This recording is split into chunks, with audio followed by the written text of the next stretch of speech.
గీతా స్రవంతి ఆధ్యాత్మిక వేదిక, జీవిత పరమార్థ విశ్లేషణ మాలిక. హరి ఇలాంటి మరిన్ని ఆధ్యాత్మిక అందరికీ ప్రవచనాల నమస్కారం. కోసం మా ఈ ఛానల్ రోజు మనం సబ్స్క్రైబ్ చేసుకోండి. భగవద్గీత యందు 5వ అధ్యాయము కర్మ సన్యాస యోగము. భగవంతుడు ప్రతి ఒక్కరూ కూడా కర్మ చేసి తీరవలసిందే, కర్మను తప్పించుకోవడానికి అవకాశం లేదు అని కృష్ణ పరమాత్మ మనకు 3వ అధ్యాయంలోనే వివరణ చేసి ఉన్నారు. ఎవ్వరూ కూడా చేసేటటువంటి పనిని తప్పించుకోవాలనేటటువంటి ప్రయత్నం చేయడానికి మీకు అవకాశం లేదు. మనమందరం తప్పించుకునే ప్రయత్నమే చేస్తామండి. ఇష్టం లేనటువంటి వాళ్ళు మన ఇంటికి వచ్చారు, వాళ్ళకి ఆతిథ్యం ఇవ్వకుండా తప్పించుకోవడానికి శతవిధాలా ప్రయత్నం చేస్తారు. కానీ ఈశ్వరుడు సంకల్పం చేసి మీరు ఈ పని చెయ్యవలసినదే అంటే మనందరం కూడా ఖచ్చితంగా అది చేసి తీరతాము. మీరు చెయ్యను అన్నప్పటికీ ప్రకృతి మీ చేత ఆ కర్మ చేయిస్తుంది అని కృష్ణ పరమాత్మ చెప్తారనమాట. యద్యహంకారమాశ్రిత్య నయోత్స్య ఇది మన్యసే.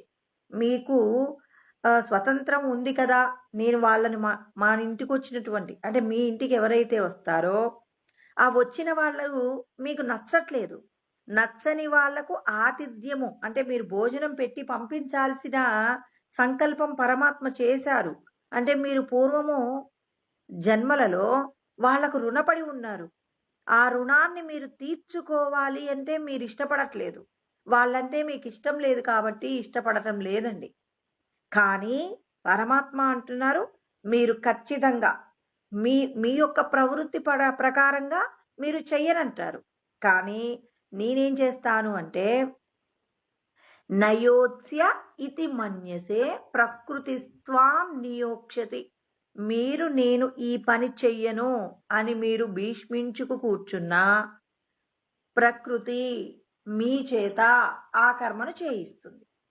కార్యకారణ కర్తృత్వే హేతు ప్రకృతి రుచ్యతే. మీరు ఒక కార్యం చెయ్యాలి అంటే కారణం ఉంటుంది. ఆ కారణాన్ని ఎవరు పూర్తి చేయిస్తారు? అమ్మవారు ప్రకృతియే మీ చేత కర్మ పూర్తి చేయిస్తుంది. కాబట్టి ఇది నేను చెయ్యను, ఇది చేస్తాను అనేటటువంటి సంకల్పాలు మీరు చెయ్యకండి. మీకు ఏ పని అయితే అప్పచెప్పబడిందో ఆ పనిని ఎలా చేయాలి? నిష్కామమైనటువంటి అంటే ఏదైనా కర్మ చేస్తున్నప్పుడు ఫలితాన్ని కోరకుండా మీరు చేసేటటువంటి పని నలుగురికి ప్రయోజనాన్ని కలిగించేదిగా ఉన్నప్పుడు ఆ పనిని మీరు విడిచిపెడతానన్నా పరమాత్మ విడిచిపెట్టనివ్వడు. కాబట్టి మీరందరూ ఏం చేస్తారు?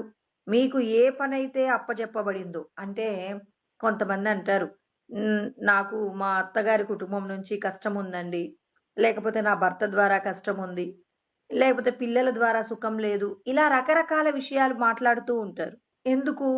ఎందుకు అంటే మనం కోరుకున్న జీవితం ఒకలాగా ఉంది, అక్కడ జరపబడుతున్నటువంటి జీవితం ఇంకొకలాగా ఉంటున్నప్పుడు మనం ఏం చేస్తామంటే తప్పించుకునే ప్రయత్నం చేస్తాం. అంటే మనల్ని ఎవరైతే ఇబ్బంది పెడుతున్నారో ఇబ్బంది పెట్టే వాళ్ళ నుంచి తప్పించుకు తిరిగే ప్రయత్నం మనం చేస్తాం. ఈశ్వరుడు అంటారు మీరు పూర్వజన్మలలో ఎవరెవరికైతే రుణపడి ఉన్నారో అది రాగము కావచ్చు అంటే ప్రేమతత్వం కావచ్చు, లేకపోతే ద్వేషభావం కావచ్చు, ఇవి మీరు ఖచ్చితంగా చేసి తీరవలసిందే. అందుకే కృష్ణ పరమాత్మ అంటారు న కర్మణా మనారంభ నైష్కర్మ్యం పురుషోస్నుతే. మీరు కర్మ చేసి తీరాల్సిందే. ఆ చేసే కర్మ ఎలా ఉండాలి? ఫలితాన్ని కోరకుండా అప్పచెప్పబడిన పని ఎలా ఉండాలంటే నద్వేష్టి సంప్రవృత్తాని న నివృత్తాని కాంక్షతి. ఈ మాట అందరూ గుర్తుపెట్టుకోవాలండి. మనం అందరము కూడా నీకు భగవంతుడు ఏదైతే ఇచ్చాడో ఇచ్చినటువంటి దానిని ద్వేషించకు, లేనటువంటి దానిని కోరకు. ఇప్పుడు మనము ఎవరింటికైనా ఫంక్షన్కి వెళ్ళామండి, అక్కడ అందరికీ కూడా ఏదైనా ఒక బహుమానాన్ని ఇస్తున్నారు. ఆ బహుమానాన్ని తీసుకోవడంలో కూడా వాళ్ళకి ఎరుపు రంగు వచ్చింది, నాకు తెలుపు రంగు ఇష్టం లేదు అని చెప్పేసి మనం ఏం చేస్తుంటాం? అవతలి వారి దగ్గరున్న వస్తువు మన దగ్గర ఉంటే బాగుండు అని చెప్పేసి మనం ఏం చేస్తాం? మన దగ్గర ఉన్న వస్తువును ద్వేషిస్తూ అవతలి వారి దగ్గర ఉన్న వస్తువును కోరుకుంటాం. పరమాత్మ అంటారు, ఎవరెవరికి ఏ ఏ వస్తువును ఎప్పుడెప్పుడు ఇవ్వాలో నాకు తెలుసు. ఇప్పుడు ఇద్దరు పిల్లలున్నారు. వాళ్ళ నాన్నగారు 2 వస్తువులు తెచ్చారు. పెద్ద పిల్లవాడికి ఏ వస్తువు ఉపయోగపడుతుందో వాడికి ఆ వస్తువు తెస్తారు. చిన్న పిల్లవాడికి ఏ వస్తువు ఉపయోగపడుతుందో ఆ వస్తువు తెస్తారు. కానీ ఆ ఇద్దరి పిల్లలు ఏం చేస్తారు? నా వస్తువు కంటే తమ్ముడిది బాగుందని అన్నయ్య, తమ్ముడేమో అన్నయ్య వస్తువు బాగుందని అన్నయ్య వైపు చూస్తారు. అంటే ఈ ప్రవృత్తి మనకి చిన్నప్పటి నుంచే కనపడుతుంది. భగవంతుడు అంటున్నారు, మీరు జ్ఞానముతో కూడి కర్మ చేస్తే మీరేం చేయాలి? మీ యొక్క మనస్తత్వాన్ని గనక మీకున్న దానితో సంతృప్తిగా ఉండటం కనుక మీకు అలవాటైతే మీ పిల్లలు కూడా మీరు ఏదైతే ఒక వస్తువును తెచ్చారో దానితో తృప్తి పడవలసినటువంటి ఆ గుణం అలవాటవుతుందండి. అంటే ఆ పిల్లవాడు తృప్తిగా ఉండడానికి ఎలా ప్రయత్నం చేస్తారు? ముందు మన దగ్గర ప్రవర్తనలో మార్పు రావాలండి. ఆ ప్రవర్తన రాకుండా మా పిల్లవాడు, ఇద్దరు పిల్లలు అంతేనండి. వాడికి తెచ్చిన వస్తువు వాడికి నచ్చదు. పక్కవాడి వస్తువు వైపు చూస్తారంటున్నారు. ముందు మీ యొక్క ప్రవర్తన ఎలా ఉందో మీరు గమనించుకోండి అని కృష్ణ పరమాత్మ ఎప్పుడూ మనందరికీ చెప్తుంటారు. మిమ్మల్ని మీరు ఉద్ధరించుకోండి. ఎవరి గురించో మాట్లాడే ముందు, మీ పిల్లవాడి గురించి నువ్వు మాట్లాడే ముందు, నీ దగ్గరికి వచ్చిన వస్తువును నువ్వు ద్వేషించకుండా పరమ సంతోషంతో స్వీకరిస్తున్నావా? నీకున్న ఉద్యోగం కానివ్వండి, నీ భార్య కానివ్వండి, నీ పిల్లలు కానివ్వండి, నీ తల్లిదండ్రులు కానివ్వండి, నీకున్న సంపద కానివ్వండి, ఏదైతే నీకు సంప్రాప్తించిందో దానితో నువ్వు తృప్తిగా ఉన్నావా? చిన్నప్పుడు నీకంటే తక్కువ స్థాయిలో చదివిన వాడికి ఒక పెద్ద ఉద్యోగం వస్తే వాడిని చూసినప్పుడల్లా వీడు నాకంటే తక్కువ మార్కులు వచ్చేవి, ఇవాళ పై స్థాయిలో ఉన్నాడని అతడిని చూసి అసూయ పడేటటువంటి వాళ్ళు భూమి మీద ఎంతమంది ఉంటారు? 100కి 99 మంది ఉంటారండి. అంటే ఒకప్పుడు తక్కువ స్థాయిలో ఉన్నవాడు ఎప్పుడూ తక్కువ స్థాయిలోనే ఉండాలి. ఈ భావన మనందరికి ఎందుకు వస్తుంది? సరి అయినటువంటి జ్ఞానము మనకు లేనందువల్ల. మనం పూర్వజన్మలలో చేసుకున్న కర్మ ఫలాలను అనుభవించే నిమిత్తంగానే ఈ శరీరాన్ని తీసుకున్నాం. కానీ ఈ శరీరంతో నువ్వు చేసేటటువంటి కర్మలన్నీ నీకు అనుకూలంగా ఉండాలని ఎప్పుడూ కోరుకోకు. ఈశ్వరుడి యొక్క ఇచ్ఛయే నెరవేరాలి. ఈశ్వరుడి యొక్క ఇచ్ఛ అంటే మనల్ని ఎప్పుడూ ఏడిపించడం భగవంతుడి యొక్క కోరిక కాదండి. పిల్లవాడిని ఎప్పుడూ చదువు చదువు అంటున్నారంటే పిల్లవాడంటే తండ్రికి ఇష్టం లేకనా? పిల్లవాడి యొక్క భవిష్యత్తును ఆలోచించి పిల్లవాడిని చదువుకోమంటాడా? ఈ చిన్న మాట మనందరికీ తెలీదా? తెలుసు కదా. అదే విధంగా భగవంతుడు మనకొక వస్తువు ఇవ్వలేదు అంటే అందులో మన యొక్క శ్రేయస్సు ఏదో దాగి ఉంటుంది. మనం ఏది అనుభవిస్తే మనం పూర్వజన్మలలో చేసిన రుణానుబంధాన్ని తీర్చుకుంటామో, మనం రుణ విముక్తులమైతే తప్ప భగవంతుణ్ణి చేరలేము అనేది సత్యమండి. అంటే రుణానుబంధంలో నుంచి విడిపడాలి. ఇప్పుడు మనం ఏదైనా ఒక వస్తువును కొనుగోలు చేసినప్పుడు దానికోసమని కొంత మొత్తాన్ని అప్పుగా తీసుకున్నాం. ఆ అప్పు తీరేంత వరకు కూడా మనం ఎంతో భారంగా బతుకుతాం. ఏదైనా ఒక వస్తువును కొనాలంటే ముందు చేసిన అప్పు తీర్చిన తర్వాత ఇంకో వస్తువు గురించి ఆలోచిద్దామని అనుకుంటాం కదండి. భగవంతుడు కూడా మనందరి యొక్క రుణాన్ని, అప్పును తీర్చే ప్రయత్నంలో ఈశ్వరుడు మనకు అప్పుడప్పుడు కొన్ని రకాలైనటువంటి సమస్యలను ఇస్తూ ఉంటారు. అవి కూడా భగవంతుడు కావాలని ఇవ్వడండి. మనము చేసిన కర్మలలో ఉన్న దోషాలను ఏం చేస్తాడు? ఆ పరమాత్మ మన యొక్క పాపమును పోగొట్టుకోవడం కోసం అని చెప్పి మనము దుఃఖం అనుభవించడానికి నువ్వు ఎంత స్థితిలో ఇస్తే తట్టుకోగలవో ఆ విధమైన పనిష్మెంటే ఇస్తారు. నీ స్థాయికి మించినటువంటి కష్టం భగవంతుడు ఎప్పుడూ ఇవ్వడు. మీ పిల్లవాడి యొక్క సామర్థ్యాన్ని మించిన చదువు మీరు ఇస్తారా? మీ పిల్లవాడు ఏ మేరకు చదువుతాడో ఆ మేరకు మాత్రమే పిల్లవాడిని చదివిస్తాడు. వాడు ఒక యావరేజ్ స్టూడెంట్ అనుకోండి, వాడికి టార్గెట్ నువ్వు ఫస్ట్ ర్యాంక్ రావాలని చెప్తావా? వాడికి ఏం చెప్తారు? నాన్న నీకు 50% వస్తున్నాయి, ఇంకొక 10% కోసం కష్టపడరా, ఫస్ట్ క్లాస్ వస్తుంది, ఇప్పుడు నువ్వు సెకండ్ క్లాస్ అని అంటూ ఉన్నారు కాబట్టి ఇంకొంచెం కష్టపడండి అంటున్నారు. మరి ఎందుకు డిస్టింక్షన్ రావాలని ఎందుకు అడగట్లేదు? పిల్లవాడి యొక్క సమర్థత తెలిసిన తల్లిదండ్రులు పిల్లవాడిని ఆ మేరకు మాత్రమే పుషింగ్ ఇస్తారు. అదే విధంగా ఈశ్వరుడు మనం తట్టుకోగలిగిన కష్టాన్నే మనకిస్తారు, కానీ నువ్వు తట్టుకోలేనంత బాధలు పరమాత్మ నీకెన్నడూ ఇవ్వడు. ఎందుకంటే ఇక్కడ మనకు కంటికి కనపడుతున్న భార్యా బిడ్డల యొక్క సంబంధంలో ఎంతగా మనకు ఆప్యాయత అనురాగం ఉందో, మనల్ని సృష్టించినటువంటి సృష్టికర్తలైనటువంటి ప్రకృతి పురుషుడికి కూడా మన మీద అంతటి వాత్సల్యం ఉంది. ఆ విషయాన్ని మరచిపోయి మనం ఏం చేస్తాం, నేను చేస్తున్నానని కర్తృత్వాన్ని మన మీద వేసుకొని కష్టాలు వచ్చాయని ఏడుస్తున్నాం. మనకున్న దానితో తృప్తిగా ఉండే ప్రయత్నం చెయ్యట్లేదు. అందుకే కృష్ణ పరమాత్మ మనందరికీ జ్ఞానబోధ చేస్తున్నారు. మీరందరూ కూడా కర్మబంధంలో నుంచి విడిబడి పరమ సంతోషంగా ఉండడానికి కావలసిన మార్గములను నేను తెలియచేస్తానని పరమాత్మ మనకు జ్ఞాన ఉపదేశం చేస్తున్నారు. ఎంత చక్కగా వివరణ చేస్తున్నారో పరమాత్మ. ఏమంటున్నారు ఇక్కడ, బ్రహ్మణ్యాదాయ కర్మాణి సంగం త్యక్త్వా కరోతి యః లిప్యతేన స పాపేన పద్మపత్ర విమివాంబస. తామర ఏ విధంగా అయితే బురదలో ఉన్నప్పటికీ కూడా ఎలా స్వచ్ఛంగా నిర్మలంగా ఉంటుందో, అలాగే మీరు కూడా సంసారం అనేటటువంటి సాగరం ఎప్పుడు ఎలా ఉంటుంది, దుఃఖంతో కూడి ఉంటుందండి. అనిత్యమ సుఖం లోకం ఇమం ప్రాప్య భజస్వ మామని కృష్ణ పరమాత్మ చెప్తారనమాట.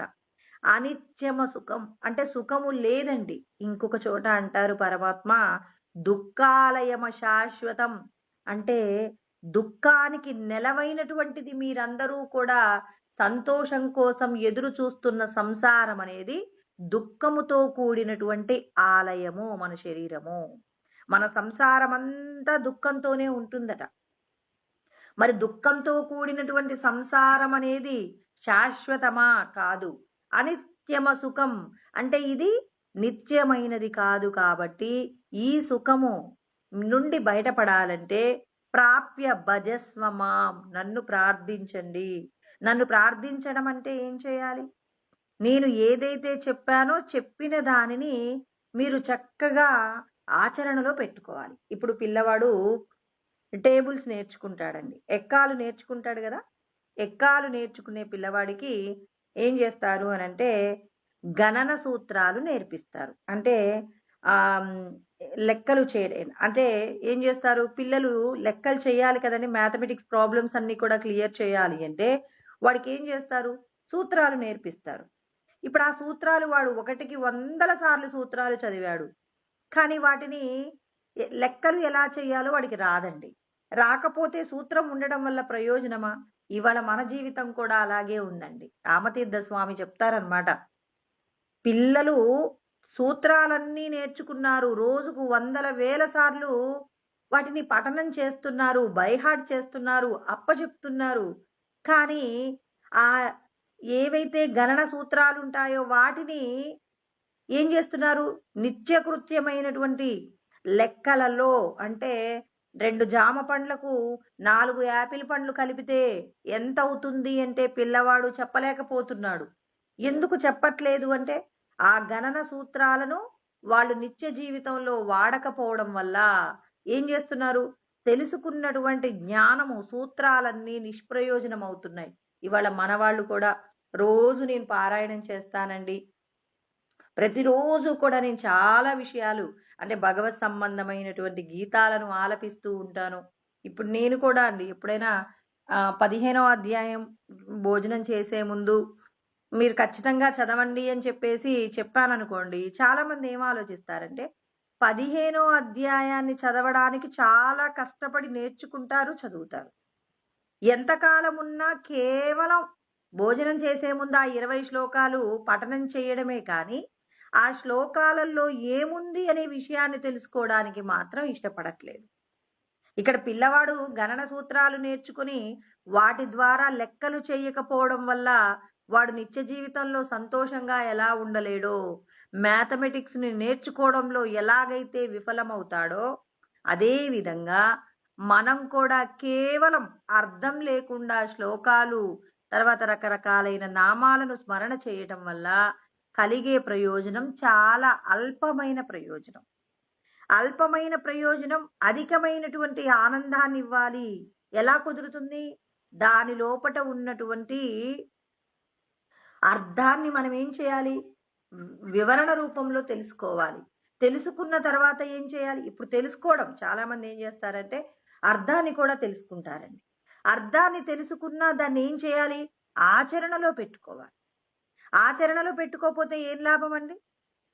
ఆచరణ ఖచ్చితంగా ఉండాలి కదా! ఇప్పుడు ఒక విషయాన్ని మనం వందల వేల సార్లు ఆచరణలో పెడితే తప్ప మనం జీవన్ముక్తులం కాలేదండి. కాలేమట. ఎందుకు కాలేమంటే ఇప్పుడు సత్యమునే పలకవలెను అనేటటువంటి మాట మనందరికీ తెలుసు. సత్యం వద ధర్మం చెర. లోకమంతటికీ తెలిసిన మాట అండి ఇది. వధ అంటే పలుకుము. ఎప్పుడూ సత్యమే పలకవలెను. ఎక్కడెక్కడ పలకాలి సత్యం? నువ్వు పిల్లలతో మాట్లాడుతున్నప్పుడు సత్యమే మాట్లాడాలి. ఏదైనా ఒక పండుగ ఫంక్షన్ సందర్భంలో ఎక్కడికో వెళ్ళారు, శుభకార్యము అశుభకార్యము ఎక్కడికైనా వెళ్ళండి. ఒక అంగడికి వెళ్ళండి, లేకపోతే ఇంకా ఎక్కడికైనా మీ నిత్య జీవితంలో మీరే రోజువారి పనులలో ఎక్కడెక్కడికి వెళ్తారో సత్యం అనే పదాన్ని గుర్తు పెట్టుకొని ఆచరణలో పెడుతుండండి. మీకు ఒక పదం వచ్చు, ఇదొక్క పదం చాలు. భగవద్గీతలో ఉన్న ఏ అంశం మీకొద్దు. సత్యం వద, సత్యమును పలకవలెను అనే మాట గుర్తుపెట్టుకోండి. ధర్మం చెర, ధర్మమును ఆచరించండి. ఇది ఎక్కడున్నా అప్లై చేయాలి. అంతేకాని నేను మా గురువు గారి ఆశ్రమంలోకి వెళ్ళినప్పుడు ఎప్పుడూ సత్యమే పలుకుతాను, ధర్మముతో కూడిన విధంగా ప్రవర్తిస్తాను అంటే కుదరదు. శుభకార్యాలలో సత్యం పలుకుతాను, లేకపోతే మా ఇంట్లో ఉన్నప్పుడు సత్యం పలుకుతాను, లేకపోతే దేవాలయంలో ఉన్నప్పుడు నేను సత్యం పలుకుతాను. ఇవన్నీ కుదరని పనులండి. నువ్వు ఎక్కడ ఉన్నా, రామతీర్థ స్వామి చెప్తున్నారు, మీకు తెలిసిన ఒక మాటను వందల వేల లక్షల సార్లు నువ్వు ఆచరిస్తేనే భగవంతుడికి చేరువవుతావు. మనం కొన్ని కోట్ల జన్మల నుంచి భగవంతుడిని విడిబడి ఉన్నామండి. ఆయా జన్మలలో ఎన్నో రకములైనటువంటి అబద్ధాలు తెలిసో తెలియకో మన అవసర నిమిత్తంగా మాట్లాడి ఉంటాం. ఇప్పుడు కూడా ఇంత జ్ఞానం తెలిసినా కొన్ని సందర్భాలలో సత్యాన్ని విడిచిపెట్టి ప్రవర్తిస్తూ ఉంటాం. మరి ఎవరైతే విడిచిపెట్టి ప్రవర్తిస్తారో వాళ్ళు మళ్ళీ జన్మలు తీసుకోవాలి. లేదు మేము ఈ జన్మలోనే ముక్తిని పొందాలంటే మీరు ఉదయం లేచినప్పటి నుంచి పడుకునేంత వరకు మీరు ఏ మాటలు మాట్లాడతారో, మీరు ఎవరెవరితో కలిసి ఉంటారో, ఏ పనులు చేస్తారో అన్ని పనులలో కూడా సత్యమును మాట్లాడేటటువంటి ప్రయత్నం చేశారు అంటే మీరు భగవంతుణ్ణి చేరడానికి సిద్ధమవుతున్నారు. మనం పలికేటటువంటి సత్యం ఎవరు చూస్తున్నారు? భగవంతుడు చూస్తున్నారు. పిల్లలతో మాట్లాడేటప్పుడు కూడా సరదాకి కూడా అబద్ధం ఆడకుండా సత్యవ్రతాన్ని గనక మనం తీసుకుంటే భగవంతుణ్ణి చేరడానికి ఏ సూత్రాలు అవసరం లేదంటాడు పరమాత్మ. మనమందరం అయ్యో నాకు ఈ శ్లోకాలు రాలేదండి, నేను భగవంతుణ్ణి చేరుకుంటానా, శాస్త్రం నాకు తెలియదు, నలుగురికి చెప్పడం రాదు కాదు. నిన్ను నువ్వు మార్చుకోవడానికి భగవంతుడు చెప్పిన కొన్ని మాటలను గుర్తు పెట్టుకొని వందల వేల సార్లు ఆచరణలో పెట్టుకో. ఆచరణలో పెడితే తప్ప నువ్వు భగవంతుణ్ణి చేరుకోలేవు. ఆచరణ లేకుండా నేను రోజు 18 అధ్యాయాల పారాయణం చేస్తానన్నా దానివల్ల కొంత పుణ్యం వస్తుందేమో కానీ ఆచరించకపోతే నువ్వు భగవంతుణ్ణి చేరుకోవడం అనేది కలగానే మిగిలిపోతుంది. నీ కలను నిజం చేసుకోవాలి అంటే ఇక్కడ కృష్ణ పరమాత్మ ఏమంటున్నారు? నువ్వు తెలుసుకున్న దానిని ఆచరించు. తామరాకు నీటిలోనే ఉంటుంది, కానీ ఆ తామర పుష్పము ఎంత నిర్మలంగా ఉంటుందండి. ఆ బురద నీటిలో ఎన్ని రకాల మాలిన్యాలుంటాయి. మనందరికీ కూడా పరమాత్మ చెప్తున్నారు, మీరందరూ కూడా ఎక్కడున్నారంటే సంసారంలో ఉన్నారు. మీరు చేసే ప్రతి కర్మకు 3 రకాల దోషాలుంటాయి. త్రిగుణాల మాయ మీకు ఉంటుంది. మీరు చేసే ప్రతి పనిలో కూడా ఏముంటుంది అనంటే దోషం ఉంటుంది. ఎలా అంటే వపుస్తుషాదిభిః కోశైః యుక్తం యుక్తవగాతతః ఆత్మానామంతరం శుద్ధం వివిచ్యాత్ తండులం యత. శంకరాచార్యుల వారు చెప్పిన ఒక చిన్న ఉపమానం అండి. మనందరికీ తెలుసు, వడ్ల గింజ లోపట దాన్ని ఏముంటుంది? బియ్యపు గింజ ఉంటుంది. అంటే ఇప్పుడు మనం బియ్యాన్ని తీసుకోవాలి అంటే ఏం చేయాలి? గింజ విరగకుండా ఏం చేయాలి? ఆ పైన ఉన్నటువంటి పొట్టును ఒలవటంలో చాలా చాకచక్యాన్ని పాటిస్తే తప్ప మనం ఆ గింజ విరగకుండా తీయలేం. దేవాలయాల్లో అక్షింతల కోసం అని చెప్పేసి ఏం చేస్తారు? భగవంత్ సంబంధమైనటువంటి కళ్యాణాలు, సీతారాముల కళ్యాణము, వెంకటేశ్వర స్వామి కళ్యాణంలో వాడే ఆ బియ్యాన్ని ఏం చేస్తారు? చాలా మంది భక్తులు ఆ ధాన్యాన్ని తీసుకెళ్లి జాగ్రత్తగా బియ్యం విరగకుండా వాటిని ఒలిచి తీసుకొచ్చి ఆ గుళ్ళో సమర్పణ చేస్తూ ఉంటారు. ఆ పద్ధతి మనకెందుకు నేర్పిస్తున్నారు? కేవలం స్వామికి విరిగినటువంటి గింజ వెయ్యకూడదనే నియమం కోసమే అక్షింతలు అలాంటి పద్ధతి నేర్పించారా? ఒక పద్ధతిని మనం కొనసాగిస్తున్నామంటే అది కేవలం ఒక తంతు కాదండి. భగవంతుడు మనకు ప్రతిదీ నేర్పిస్తున్నాడు. నిత్య జీవితంలో నువ్వు చేసేటటువంటి కర్మలలో భగవంతుణ్ణి చేరుకునే మార్గాలు అనేకం సూచన చేస్తూ ఉంటారు. మనం చేసే ఏ పనిలోనైనా భగవంతుణ్ణి చేరుకునేటటువంటి మార్గము దాగి ఉంది. మనకు అర్థం చేసుకోవడం రాదంతే. ఇక్కడ ఎలాగైతే ఆ ధాన్యాన్ని ఒలవటంలో నువ్వేం చేస్తున్నావు? అది గింజ విరిగిపోకుండా ఎంతో జాగ్రత్తగా నువ్వు ఏం చేస్తావు? ఆ బియ్యాన్ని మనం వచ్చేలాగా చాలా జాగ్రత్త పడి తీస్తామండి. ఆ పొట్టు తీసేస్తాం. అదే విధంగా పంచకోశముల చేత కప్పబడి ఉన్నటువంటి మీ యొక్క ఆత్మను కూడా చాలా కష్టపడి ఒడుపుగా మీరేం చేయాలి? మీ యొక్క ఆత్మను విడిపించుకోండి అంటున్నారు. అందుకే కృష్ణ పరమాత్మ చెప్పబడినటువంటి శ్లోకం చెప్తాను. సహజం కర్మ కౌంతేయ సదోషమపి నత్యజేత్. మనం అనుకుంటామండి, నేను వేరే కుటుంబంలో పుడితే బాగుండు, లేకపోతే నేను అందంగా ఉంటే బాగుండు, నాకు సంపదలు ఉంటే బాగుండు, ఇలా మనకు లేని విషయాలను తలుచుకుంటాం.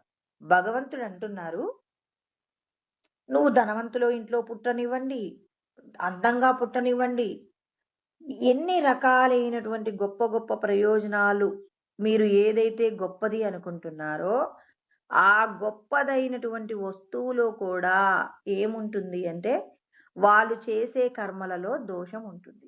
అందరిలో కూడా చేసే ప్రతి పనిలో దోషము ఉంటుంది, అందరికీ ఉంటుంది అంటున్నారు. ఇప్పుడు నిప్పు కావాలి అంటే పొగ ఎలా అయితే ఉంటుందో మనం చేసే కర్మలలో అది ధనవంతుడు కావచ్చు, నిరుపేద కావచ్చు, ఎవరు చేసే కర్మలోనైనా దోషం ఉంటుంది. ధూమేనాగ్నిరివావృతాః, మరి పొగ లోపట ఎలా అయితే అగ్ని ఉంటుందో అదే విధంగా మీరు చేసేటటువంటి కర్మలలో కూడా దోషం ఉంటుంది. సర్వారంభాహి దోషేన, అన్ని కర్మలలో దోషం ఉంటుందండి. ఈ విషయాన్ని నేను ఇంతకు ముందు కూడా చెప్పాను. అంటే మనం చేసే ప్రతి పనిలో ఏముంటుంది? 3 రకాల విషయాలు దాగి ఉంటాయట. ఒకటి స్వార్థంతో ఇది నా సొంతమైతే బాగుండు అనుకుంటామట. రెండోది నా కుటుంబానికి దొరికితే బాగుండు అనుకుంటామట. సత్వగుణం, నా కుటుంబంతో పాటు నలుగురు కూడా బాగుంటే బాగుండు అనుకుంటారట. అంటే ఇప్పుడు మీరు కష్టపడి పనిచేశారు, ఒక 20,000 రూపాయల జీతం వచ్చింది. ఈ 20,000 జీతం తమో గుణం మీలోకి ఉన్నప్పుడు ఏం చేస్తారు? ఆలోచిస్తుందట మన మనస్సు. అబ్బా, ఈ 20,000 నేనొక్కడినే అనుభవిస్తే బాగుండు, ఏంటో వచ్చిన జీతం అంతా కుటుంబం కోసమే ఖర్చు పెడుతున్నాం, ఎప్పుడైనా నేను హాయిగా సరదాగా నా సొంతంగా ఎక్కడికో నచ్చిన చోటికి వెళ్ళాలనుకుంటాను, ఈ 20,000 నా ఒక్కడికే ఉంటే బాగుండని మనసట లోపటున్న తమో గుణముతో కలిసి మాట్లాడుతుందట. అయ్యో, అలా ఎలా ఖర్చు పెట్టుకుంటావు? నీ మీద నలుగురు పిల్లలున్నారు, నీ మీద ఆధారపడిన వాళ్ళు నలుగురు ఉన్నారు, అలా ఎలా ఖర్చు పెట్టుకుంటావు అన్నప్పుడు సరేలే ఎప్పుడో అవకాశం వస్తుంది కదా అని ఆ తమో గుణంతో కూడిన కోరిక వదిలిపెడతామట. ఇప్పుడు రజోగుణం, ఈ 20,000 కూడా నేను నా కుటుంబమే వాడుకుంటే ఒక 4,000 పొదుపు చేసుకుంటాం, 4,000 పొదుపు చేసుకుంటే ఇలా మేము ఒక సంవత్సరానికి కొంత డబ్బు కూడబెడతాం, దాంతో మా అమ్మాయికి కావలసిన నగ కొనించొచ్చు అంటే మొత్తము వచ్చిన 20,000 కూడా కుటుంబం కోసం మాత్రమే ఖర్చు పెట్టుకోవాలి.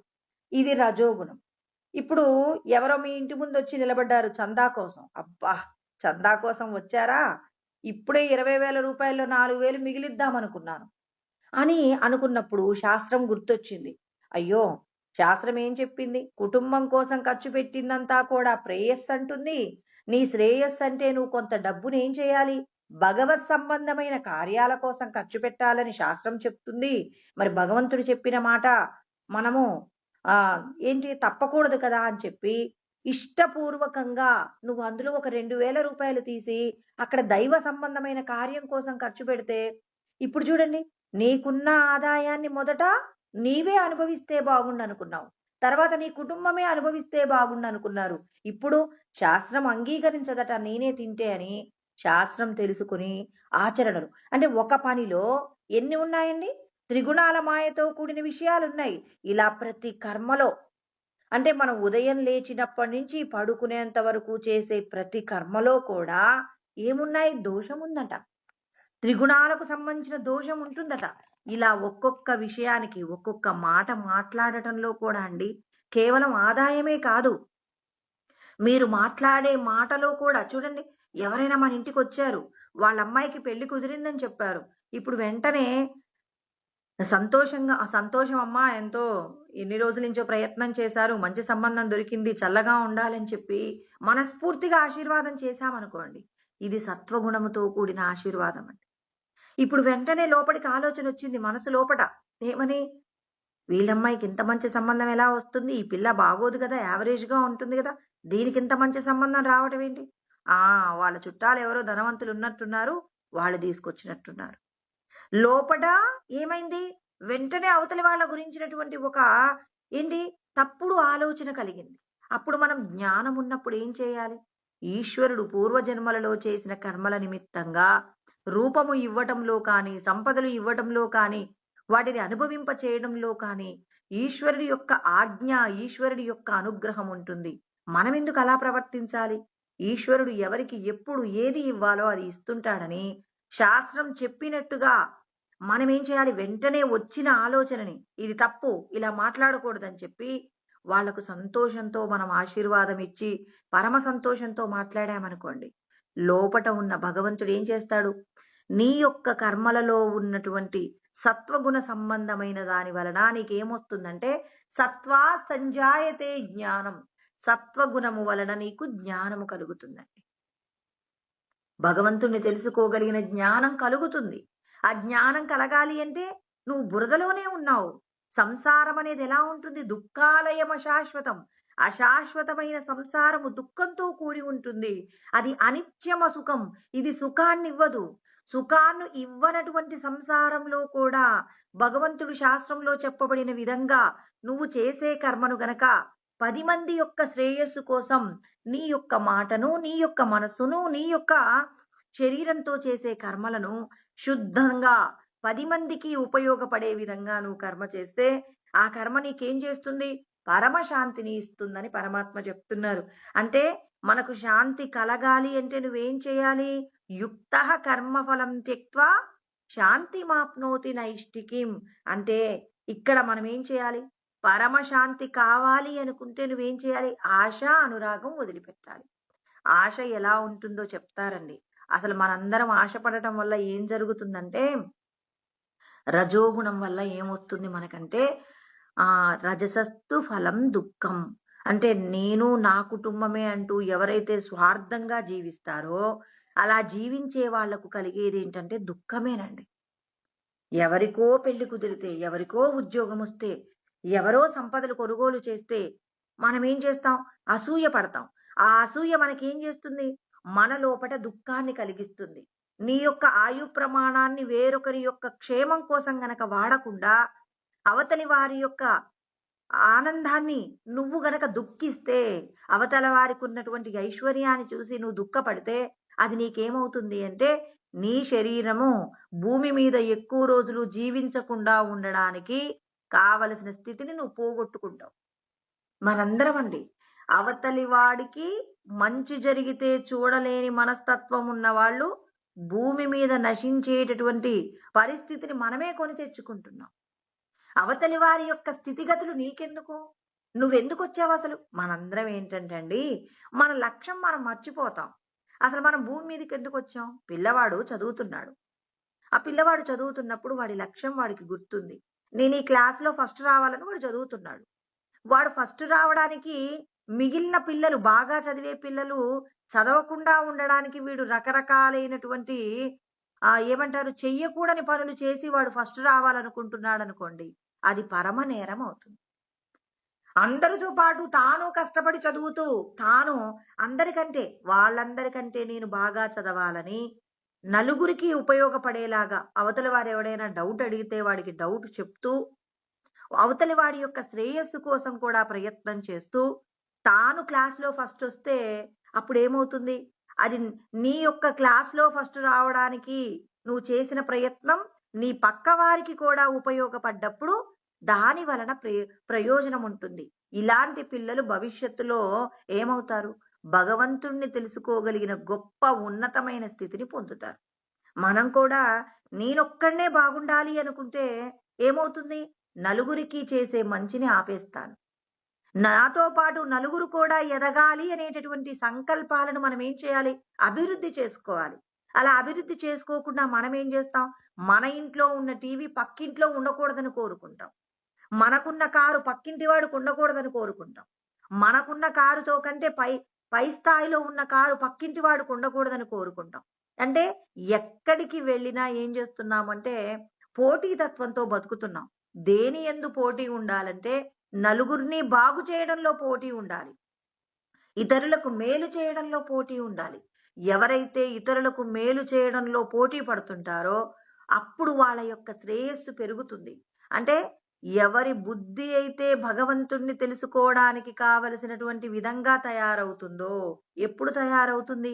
నలుగురికి మనం చేసే మంచియే మన యొక్క శ్రేయస్సుకు కారణమవుతుంది. అంటే ఇక్కడ కృష్ణ పరమాత్మ ఏం చెప్తున్నారు? మీ లోపట నేను బాగుండాలనే కోరిక మర్చిపోండి. ఫస్ట్ నేను నా కుటుంబమే బాగుండాలనే తలంపులు ఎవరెవరికైతే ఉంటాయో వాళ్ళందరికీ దుఃఖము తప్ప మరొకటి మిగలదు అని పరమాత్మ చెప్తున్నారు. మనందరం పరమాత్మ చెప్తే వినాలి కదండి. ఎవరో పక్కింటి వాళ్ళు చెప్తే వినకూడదు. భగవంతుడు శాస్త్రం నందు చెప్పారు, మీరు గనక ఆశ చేత గనక లోభగుణము చేత ప్రవర్తించారు అప్పుడు మీకేమవుతుంది? భగవంతుణ్ణి చేరడానికి దూరం అవుతారు. మానవ జన్మ యొక్క సార్థకతను పోగొట్టుకుంటారు. మనిషిగా మీరు పుట్టింది ఒక పశువులా జీవించడానికి కానే కాదు. ఇక్కడ చెప్తారు, యయాతు ధర్మ కామార్థాన్ ధృత్యా ధారయతేర్జున ప్రసంగేన ఫలాకాంక్షి ధృతిస్సా పార్థరాజసి అని మన యొక్క ధైర్యం గురించి కృష్ణ పరమాత్మ మాట్లాడతారనమాట. ఇక్కడ 18వ అధ్యాయంలోనండి మనకు 34వ శ్లోకంలో చెప్తారనమాట. ఏమంటాడు ఆయన? ఇక్కడ మోక్షం అనే పదం లేదండి. ఎంతసేపటికి ఫలములు, ప్రసంగేన ఫలాకాంక్షి, ఫలముల పట్ల ఆసక్తి. నేను ఈ పని చేస్తున్నాను, నేను నలుగురికి సేవ చేస్తున్నాను, ఎంతమంది నన్ను పొగుడుతున్నారు అంటే ఫలముల మీద ఆసక్తి చేత ఎవరైతే కర్మ చేస్తున్నారో వాళ్ళందరూ రజోగుణంలో ఉండిపోతారు. రజోగుణంలో ఉన్న వాళ్ళందరూ కూడా దుఃఖాన్నే పొందుతారు. కృష్ణ పరమాత్మ 14వ అధ్యాయంలో మాట్లాడతారనమాట. ఏమంటారు అంటే రజో రాగాత్మకం విద్ధి తృష్ణా సంగ సముద్భవం. క్లియర్ గా చెప్తారండి. అందుకే భగవద్గీతను గనక మనం అధ్యయనం చేస్తే మనం చేసే పొరపాట్లేంటో మనకు అర్థమవుతాయి. మన పొరపాట్లను మనం దిద్దుకోవడానికి భగవద్గీత ఒక్కటి అధ్యయనం చేస్తే చాలు, పొరపాట్లు దిద్దుకోవచ్చు. రజోగుణం మీలో ఉందా లేదా మీరే చెక్ చేసుకోండి. రాగాత్మకం, నేను నా కుటుంబం అనే దాని మీద నాకు బాగా ప్రేమ ఉందనుకోండి, ఇది నీకు దుఃఖమే ఇస్తుంది.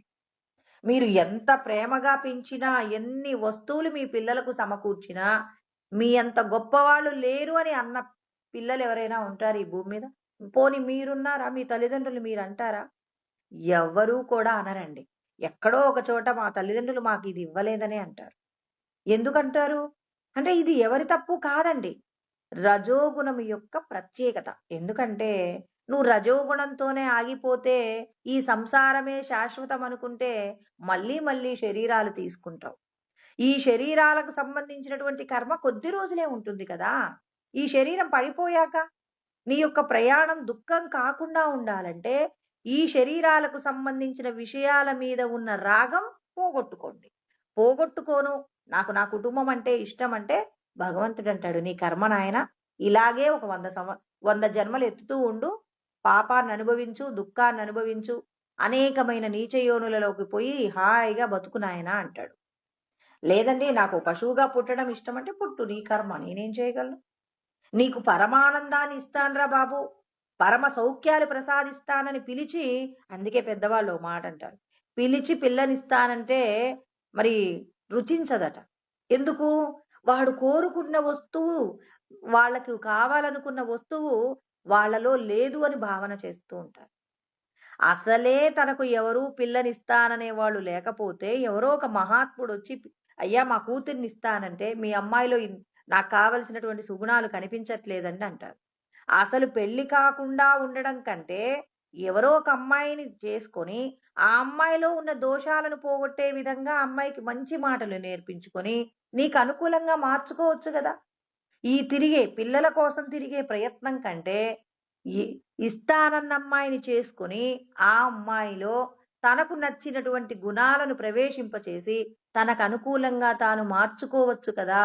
కానీ మనం ఏం చేస్తాం, ఎక్కడో నాకు కావలసింది డిజైన్ అయ్యే ఉంటుంది, నాకు అదే కావాలని కోరుకుంటారు.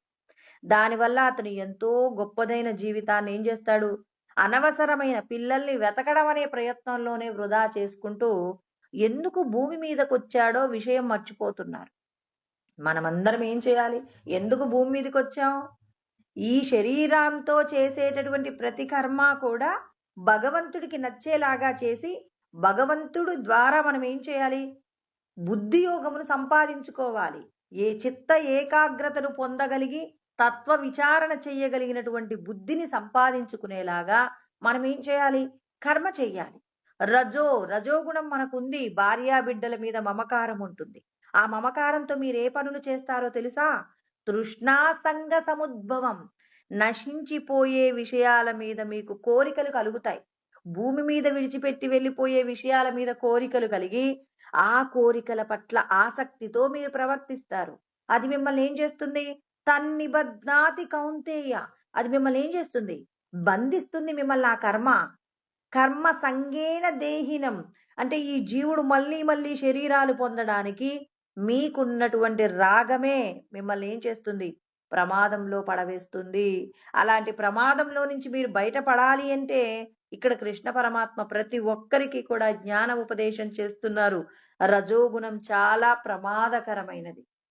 ఇంకా లోభ ప్రవృత్తిరారంభ కర్మణామశమస్పృహ అంటాడు. లోభగుణం వస్తుంది, ఉన్నదంతా నేను నా కుటుంబమే అనుభవించాలని చేయకూడని ధర్మ విరుద్ధమైనటువంటి కర్మలు చేస్తారు. లోభ ప్రవృత్తిరారంభ, చెయ్యకూడని కర్మలు చెయ్యాలనే కోరిక పుడుతుందండి. కుటుంబం కోసం పాపం చెయ్యాలనిపిస్తుంది, అధర్మంతో కూడిన కర్మలు చెయ్యాలనిపిస్తుంది. ఎందుకు అనిపిస్తుంది? రజోగుణం యొక్క ప్రత్యేకత. ఇందులో ఏమాత్రము సంశయాలు ఏమీ లేవండి. అంటే రజోగుణం ఉంది, భార్యా బిడ్డల మీద మమకారం ఉంది, చాలండి. నువ్వు ఎన్ని పాపాలు చేయాలో అన్ని పాపాలు చేసేలాగా రజోగుణం చూసుకుంటుంది. ఇంకా కృష్ణ పరమాత్మని అర్జునుడు ప్రశ్న కూడా అడిగారు, మనం 3వ అధ్యాయంలో తెలుసుకున్నాం. అతకేన ప్రయుక్తోయం పాపం చరతి పూరుష అనిచ్ఛన్నపి వార్ష్ణేయ బలాదివ నియోజిత. కృష్ణ, ఎందుకు మేము పాపం చేస్తుంటాం? అసలు మాకు పాపపు కర్మలు చెయ్యాలనే కోరిక లేదు తెలుసా. ఇప్పుడు మేము ఎందుకండి యుద్ధం చేసేది? యుద్ధం చేయాలనే కోరిక మాకేం లేదు, సంపదల మీద వ్యామోహం ఏమీ లేదు. అయినా ఎందుకు నువ్వు మాతో పాపపు కర్మలు చేయిస్తున్నావు? ఇప్పుడు మనం కూడా అంటాం, ఎందుకు స్వామి లేనిపోని ఆశ పెట్టేశావు, మాకెందుకు ఈ పని చేయాలనే బుద్ధి పుట్టింది, అసలు ఈ బుద్ధి పుట్టకపోతే మాకు బాగుండేది కదా అని మనము కోరుకుంటూ భగవంతుణ్ణి నింద చేస్తున్నామండి. నాకేంటో కర్మ, ఈ పని చెయ్యాలనిపించింది, చూడు ఈ పని ఎంత కష్టాన్ని ఇస్తుందో, ఏంటో ఈ భార్య బిడ్డల మీద ఉన్నటువంటి ఈ ప్రేమ చేత నేను ఇన్ని కష్టాలు పడుతున్నానని ఒక ఆయన ఓవర్ టైం చేస్తుంటాడు. 5 గంటల వరకు డ్యూటీ చేసి కుటుంబం ఇంకా బాగుండాలి అని చెప్పేసి మరి భగవంతుణ్ణి తెలుసుకునేటటువంటి సాధన కూడా విడిచిపెట్టి ఏం చేస్తాడు, ఓవర్ టైంగా ఇంకో 4 గంటలు పనిచేస్తాడు, ఇంకో 10,000 వస్తే ఇంకా గొప్పగా బతుకుతామని. భగవత్ సంబంధమైనటువంటి సేవ చేస్తే సంపదలు ఈశ్వరుడు ఇస్తారనే విషయం మర్చిపోతారు. చాలా మంది అంటారు, ఎక్కడండి ఈశ్వరుడు ఎక్కడ తెచ్చిస్తారు, మాకొచ్చిన 20,000తోనే బతుకుతున్నాం, ఇంకా మీరు సేవ చేయమన్నారని చెప్పి ఓ 4 గంటలు భగవత్ సంబంధమైన సేవ చేస్తున్నాం. ఎక్కడ మాకు మేలు జరిగింది? వచ్చే జీతం ఏం మారలేదు. భగవంతుడు మాకేం ఉపకారం చేశారో చెప్పండి అని అడుగుతారు. అంటే మనం ఏమనుకుంటాం? 20,000కు ఒక 10,000 ఎక్స్ట్రా వస్తే మనకు సంతోషం. నేను భగవత్ సేవ చేశాను, దేవాలయాలకు వెళ్తున్నాను, అక్కడ నేను నాకు తోచినటువంటి సేవలు చేస్తున్నాను. మరి ఇన్ని చేస్తే నా ఆదాయం పెరిగిందే లేదే. పోయిన సంవత్సరం 20,000 జీతంతోనే ఉన్నాను, ఈ రోజుకి 20,000 జీతంతోనే ఉన్నాను. ఏమైందమ్మా? గొప్పగా ఏం గొప్ప జరిగింది అని చెప్పి చాలా మంది ప్రశ్నిస్తుంటారు. పరమాత్మ యొక్క అనుగ్రహం ఎక్కడుందో మర్చిపోతారండి. నీ ఇంట్లో ఒక పెద్ద కష్టం వచ్చి, ఓ అనారోగ్యం వచ్చి, ఓ 2,00,000 రూపాయలు ఖర్చయ్యే ప్రమాదం రాబోయిందనుకోండి. మీరు రోజు దేవాలయాలలోకి వెళ్ళి చేసేటటువంటి సేవ వల్ల ఈశ్వరుడు మీ ఇంట్లోకి అలాంటి అనారోగ్యము రాకుండానే ఏం చేస్తాడు? ఏదో మీకు ప్రమాదం జరిగి ఒక కాలుకి ఫ్రాక్చర్ అయ్యి ఒక 4 నెలలు బెడ్ మీద ఉండవలసి ఉన్నా, ఏదో బండి మించి కింద పడి ఒక చిన్న గాయం జరిగి మీరు ఒక 4 రోజులు రెస్ట్ తీసుకొని మళ్ళీ మీ డ్యూటీకి మీరు వెళ్ళగలిగేలాగా ఈశ్వరుడి యొక్క అనుగ్రహం ప్రసరించిందని ఆ పరమాత్మకు తప్ప మనకు తెలియదండి. ఈశ్వరుడి యొక్క అనుగ్రహం నా మీద ఎక్కడ ప్రసరించిందండి? 20,000 జీతంతోనే బతుకుతున్నానంటారు. మరి నువ్వు ఇవాళ అసలు ఉద్యోగానికి నువ్వు పోతున్నావంటే ఈశ్వరుడి యొక్క అనుగ్రహం ఉంది. నీవు చేసినటువంటి పాపపు కర్మను భగవంతుడు తీసేశాడు. మనం అంటే మనకు జరిగిన ప్రతి విషయంలో భగవంతుడి యొక్క ప్రమేయం ఉంది అని నమ్మితే, ఆ ప్రమేయంలో నిన్ను రక్షింపబడిన విధానం భగవంతుడి వల్లే జరిగిందని నమ్మితే నీకు పరమశాంతి ఉంటుంది. భగవంతుణ్ణి తెలుసుకోవడానికే నీ యొక్క మానవ జన్మను వాడుకోవాలి తప్ప, నశించిపోయే విషయాల కోసం నీ యొక్క సంపదను నువ్వు వినియోగించాలని ఎప్పుడూ అనుకోకు. నువ్వు సంపద సంపాదించడంలో కూడా భగవంతుణ్ణి తెలుసుకునే ప్రయత్నంలోనే సంపాదించాలి కానీ, నశించిపోయే విషయాల మీద ఉన్న వాత్సల్యం నీకేం చేస్తుంది? మళ్ళీ మళ్ళీ శరీరాలను తీసుకోవడానికి కావలసిన విధానాన్ని నేర్పిస్తుంది. అంటే భగవంతుని మనం ప్రశ్నిస్తున్నాం. ఏంటండి మాకేం మేలు జరుగుతుందండి అని చెప్పి ప్రశ్నిస్తున్నాం. మరి పరమాత్మ అంటున్నారు, ఎందుకు మేము తప్పులు చేస్తామని కూడా చాలా మంది అంటున్నారు కదా. దానికి ఏమంటున్నారు పరమాత్మ? కామయేష క్రోధయేష రజోగుణ సముద్భవ. రజోగుణం చేత మీరేం చేస్తున్నారో తెలుసా? కోరికలు కోరుకుంటారు. ఆ కోరికలు ఏమవుతున్నాయి? కోరికలు తీరకపోతే కోపం కూడా కలుగుతుంది. మరి మీకున్నటువంటి కోరికల వల్ల మహాశనో, నేను చెప్పాను కదండి మొన్న ఈ మధ్య ఒక కథ చెప్పాను. ఇక్కడ త్రిపుర రహస్యం అని చెప్పేసి ఒక కథ చెప్పాను. అందులో మనస్సు చేసుకున్నటువంటి అస్థిరమైనటువంటి మనస్సు పెళ్లి చేసుకుంటారు రెండో భార్య. మహాశన అంటే కామము. ఎంత అనుభవించినా తీరదండి. ఇప్పుడు నాకు పదార్థం అంటే ఇష్టం. ఆ పదార్థాన్ని నేను ఇప్పుడు కొంత తింటాను, మళ్ళీ రేపు కావాలంటాను. అంటే ఎంత అనుభవించినా ఇంకా ఇంకా ఇంకా కావాలని. నాకు ఆ పదార్థం మీద అయితే కోరిక చావదు, కానీ నేను తినటానికి కావలసిన శరీర సమర్థత లేకపోవడం వల్ల నేను ఆ పదార్థం తిననండి. ఇప్పుడు నాకు ఇడ్లీ అంటే ఇష్టం అండి. ఇప్పుడు ఈ ఇడ్లీ మీద నాకున్న వ్యామోహం పోవాలంటే ఇప్పుడు నేను ఎన్ని తినగలను? 4 తినగలను. కానీ దీని మీద వ్యామోహం పోయిందా? పోలేదు. కడుపు నిండింది కాబట్టి తింటే ఎక్కువగా శరీరానికి ఇబ్బంది అవుతుంది కాబట్టి తినట్లేదు, కానీ దీని మీద కోరిక అయితే చావలేదు.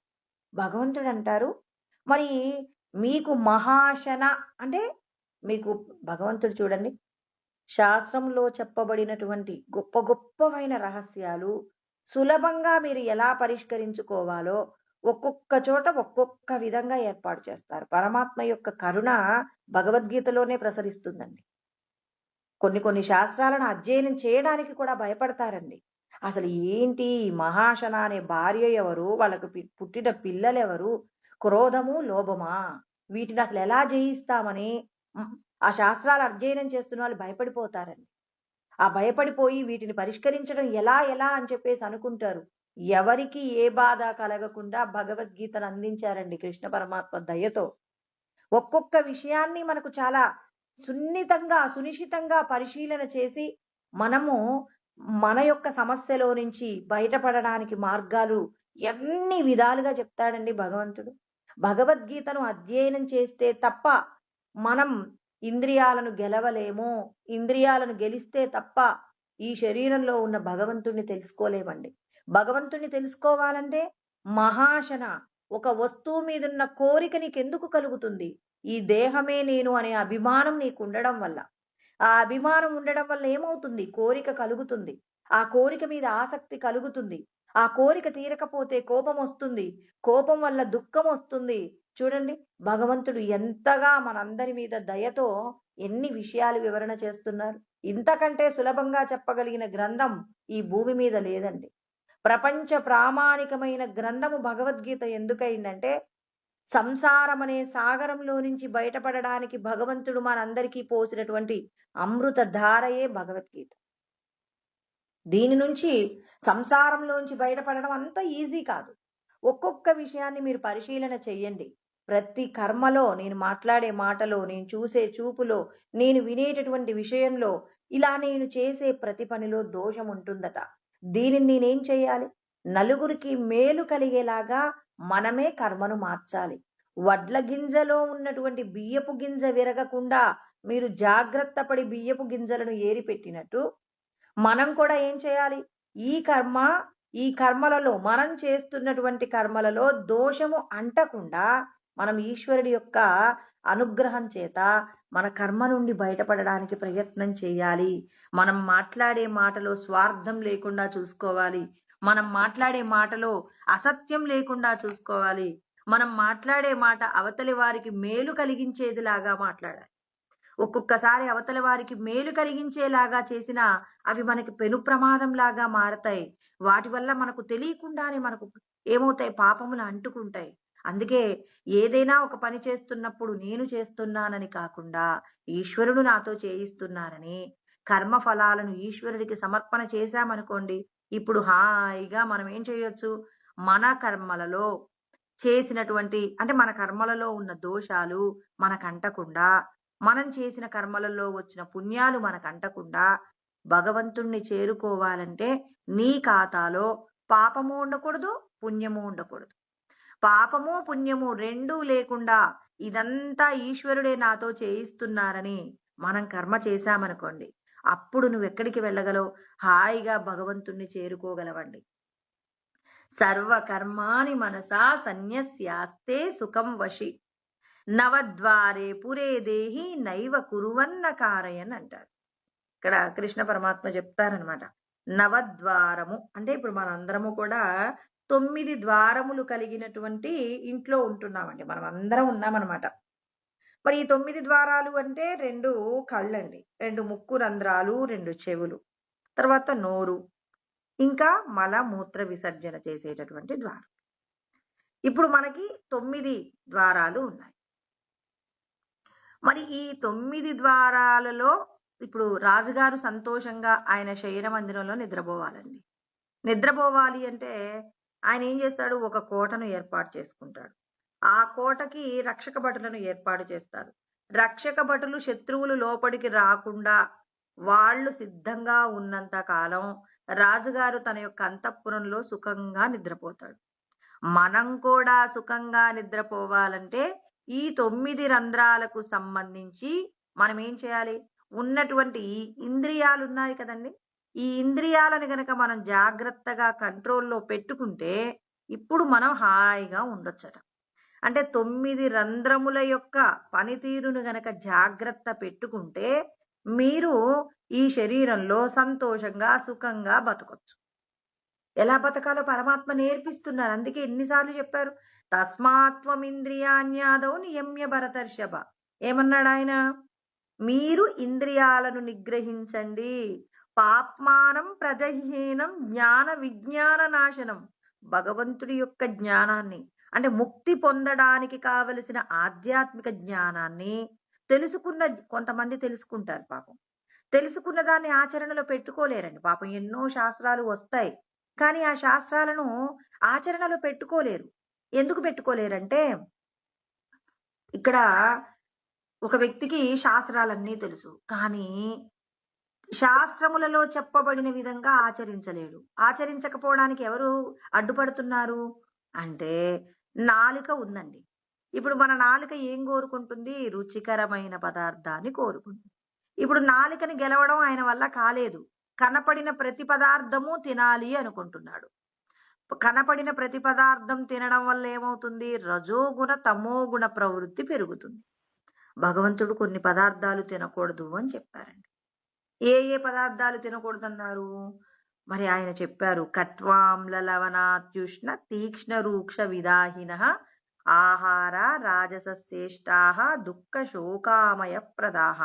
అంటే ముందు సంతోషాన్నిచ్చి తర్వాత దుఃఖాన్నిచ్చేవి ఏంటంటే ఉప్పు, కారము, తర్వాత పులుపు, చేదు, బాగా వేడిగా ఉన్న వస్తువులు, బాగా చల్లగా ఉన్న వస్తువులు, వేయించిన పదార్థాలు, ఇలా ఇలాంటి పదార్థాలన్నీ ఎవరైతే బాగా తింటారో అలా తిన్నటువంటి వారికి ఏ గుణం ఉంటుందట? రజోగుణం ఉంటుంది. మరి ఈయనకి ఇన్ని శాస్త్రాలు తెలుసండి పాపం. ఇన్ని శాస్త్రాలు తెలిసినా మరి భగవంతుడి యొక్క అనుభూతిని పొందడంలో ఎందుకు విఫలమవుతున్నాడంటే తెలుసుకున్న జ్ఞానాన్ని విజ్ఞానంగా మార్చుకోవడం రావట్ల. ఇప్పుడు మనందరం కూడా జ్ఞానం వింటున్నామండి. రోజు మనకున్న సమయాన్నంతా కూడా మరి బయట వాళ్ళతో ముచ్చట్లు పెట్టకుండా ఎన్నో త్యాగాలు చేస్తేనే భగవంతుడు చెప్పిన మాటలు వినగలుగుతాం. భగవంతుడికి మనం చేసే పనులలో శ్రేష్టత ఉంది అనిపించింది కాబట్టి భగవంతుడి అనుగ్రహం మన మీద ఉండి నేను చెప్పగలుగుతున్నాను, మీరు వినగలుగుతున్నారు. ఇవి రెండూ జరుగుతున్నాయంటే మనం చేసే కర్మలలో ఉన్న శ్రేష్టత, ఆ శ్రేష్టత భగవంతుడికి నచ్చింది కాబట్టి ఈశ్వరుడి యొక్క అనుగ్రహం మన మీద ప్రసరించి మనమందరము కూడా ఏం చేసుకుంటున్నాం? భగవత్ సంబంధమైనటువంటి విషయాలను అధ్యయనం చేయగలుగుతున్నాం. ఇక్కడ ఎవరి యొక్క గొప్ప లేదండి. అంటే గొప్ప ఉందంటాడు, లేదంటాడు. చూడండి మళ్ళీ రెండు విషయాలు. మీరు దేహ సంబంధమైన విషయాల నుండి విడిపడాలనుకుంటున్నారు కాబట్టి నాకు సంతోషం, నాకు నచ్చింది కాబట్టి మీ అందరికీ నేనేం చేస్తాను? మీకు అలాంటి జ్ఞానం అందేలాగా నేను మీకు సహాయం చేస్తానని ఆ పరమాత్మ మనందరినీ ఏం చేస్తున్నాడు? ఆధ్యాత్మిక జ్ఞానాన్ని అధ్యయనం చేసే అవకాశం ఇచ్చారు. ఇప్పుడు ఇచ్చిన అవకాశాన్ని మనం ఏం చేయాలి? ఆచరణలో పెట్టుకోవాలి. ఆచరణలో పెట్టుకోవాలంటే ఏం చేయాలి? ఈ 9 రంధ్రాల ద్వారా అనుభవించే విషయ సుఖాల మీద ఒక కన్నేసి ఉంచాలి. రాజుగారు శయన మందిరంలో హాయిగా నిద్రపోతే మరి చుట్టూ ఉన్న రక్షక భటులు జాగ్రత్తగా ఉంటారనే గ్యారంటీ ఉంటుందా? ఈ 9 మంది రక్షక భటుల్ని పెట్టాడండి బయట. ఈ 9 మందిలో ఎవడో ఒకడు ఏమరపాటుగా ఉంటాడు. ఎవడో ఒకడు ముందు నుంచి వచ్చి చెప్తాడు, నాయనా నీకు కావలసినంత బంగారం ఇస్తాను, నన్ను లోపలికి పోనివ్వరాదు అని అంటే ఈ 9 మందిలో 8 మంది లొంగిపోలేదు. ఒక్క ఆయన మాత్రం ఆ బంగారం మీద వ్యామోహం పొందాడు. సరే నాకెంత ఇస్తారన్నా నా ఎంతో బేరం పెట్టుకున్నాడు, ఇప్పుడు ఈయన లోపలికి పోతాడు. ఇప్పుడు లోపడున్న రాజుగారికి ప్రమాదం వస్తుంది కదా. అందుకే రాజుగారు ఏం చేస్తారు? ఈ 9 మంది మీద కూడా మనస్సు అనేటటువంటి ఏం చేస్తాడు? ఒక సెక్యూరిటీ గార్డుని పెట్టుకుంటాడు. ఇప్పుడు ఈ మనస్సు ఏం చేస్తుంది? మేనేజర్ గారు అనమాట. ఇప్పుడు ఈ మేనేజర్ గారు ఏం చేస్తాడు? ఎప్పుడు బుద్ధి దగ్గర శిక్షణ పొందుతూ ఉంటాడనమాట. శిక్షణ పొందుతూ ఈ 9 మంది మీద కన్నేసి ఉంటాడు. అంటే రాజుగారు కూడా ప్రశాంతంగా ఉండాలంటే ఆయన పెట్టుకున్నటువంటి వాళ్ళ మీద ఈయన కన్ను కూడా ఉండాలి, ఈయన కూడా గమనిస్తుండాలి. ఇప్పుడు ఈ మనస్సు ఏం చేయాలి? ఈ 9 మందిలో ఎవడెవడు ఏ ఏ విషయాలకు లొంగిపోతున్నారో జాగ్రత్తగా చూడాలి. ఇక్కడ ఉన్నటువంటి ఆయన సెక్యూరిటీ గార్డు అందరినీ కూడా మరి కమాండింగ్ చేసేటటువంటి వ్యక్తి ఏం చేస్తాడు? ఈ ఎవరైతే ఆ బంగారానికి లొంగిపోయి మరి అవతల ఉన్నటువంటి శత్రువుల్ని లోపలికి రాణిస్తున్నారో వాళ్ళని వెంటనే ఏం చేయాలి? ఆ వ్యక్తి ఎవరో తెలుసుకుని ఆ వ్యక్తిని వెంటనే తప్పించి వేరొక వ్యక్తిని ఏర్పాటు చేసే ప్రయత్నం చేయాలి. ఇదంతా రాజ్యానికి సంబంధించింది. మరి ఇప్పుడు మన శరీరానికి సంబంధించి నేను తీసుకునే ఆహారంలో జాగ్రత్తగా ఉన్నానండి, తర్వాత ఇంకా వినేటటువంటి విషయాలలో భగవత్ సంబంధమైనవే వింటున్నాను, తర్వాత నేను వాసనల విషయంలో కూడా జాగ్రత్తగా ఉన్నాను. ఇలా మనం లిస్టు చెప్పుకుంటూ పోతున్నాం. మన 9 రంధ్రాల ద్వారా అనుభవించే విషయ సుఖాలన్నింటి గురించి జాగ్రత్త పడుతున్నాం. కానీ మరి ఇక్కడ శాస్త్రాలన్నీ తెలిసినటువంటి ఒక ఆయన దేనిని విడిచిపెట్టాడు? విడిచిపెట్టింది ఏంటంటే నాలుకకు సంబంధించిన విషయం మీద జాగ్రత్త పోగొట్టుకున్నాడండి పాపం. ఆయన ఎంతటి సద్గురువు అయినా నాశనం అయిపోతాడు. అవునండి, 9 రంధ్రాలలో గనక ఏ ఒక్క విషయానికైనా మనం గనక లొంగిపోయారు అంటే మాత్రం అతడికి ఎన్ని శాస్త్రాలున్నా దండగేనండి. మనందరం ఇంత ముందు కూడా చెప్పుకొని ఉన్నాం భాగవతంలో. అజామీయుడు అని చెప్పేసి ఒక ఒక వ్యక్తి బ్రాహ్మణ కుటుంబంలో పుట్టారనమాట. ఆ బ్రాహ్మణ కుటుంబంలో పుట్టినటువంటి ఆయనకి పెళ్ళయింది. చాలా సౌందర్యవతి అయినటువంటి భార్య ఉంటుంది.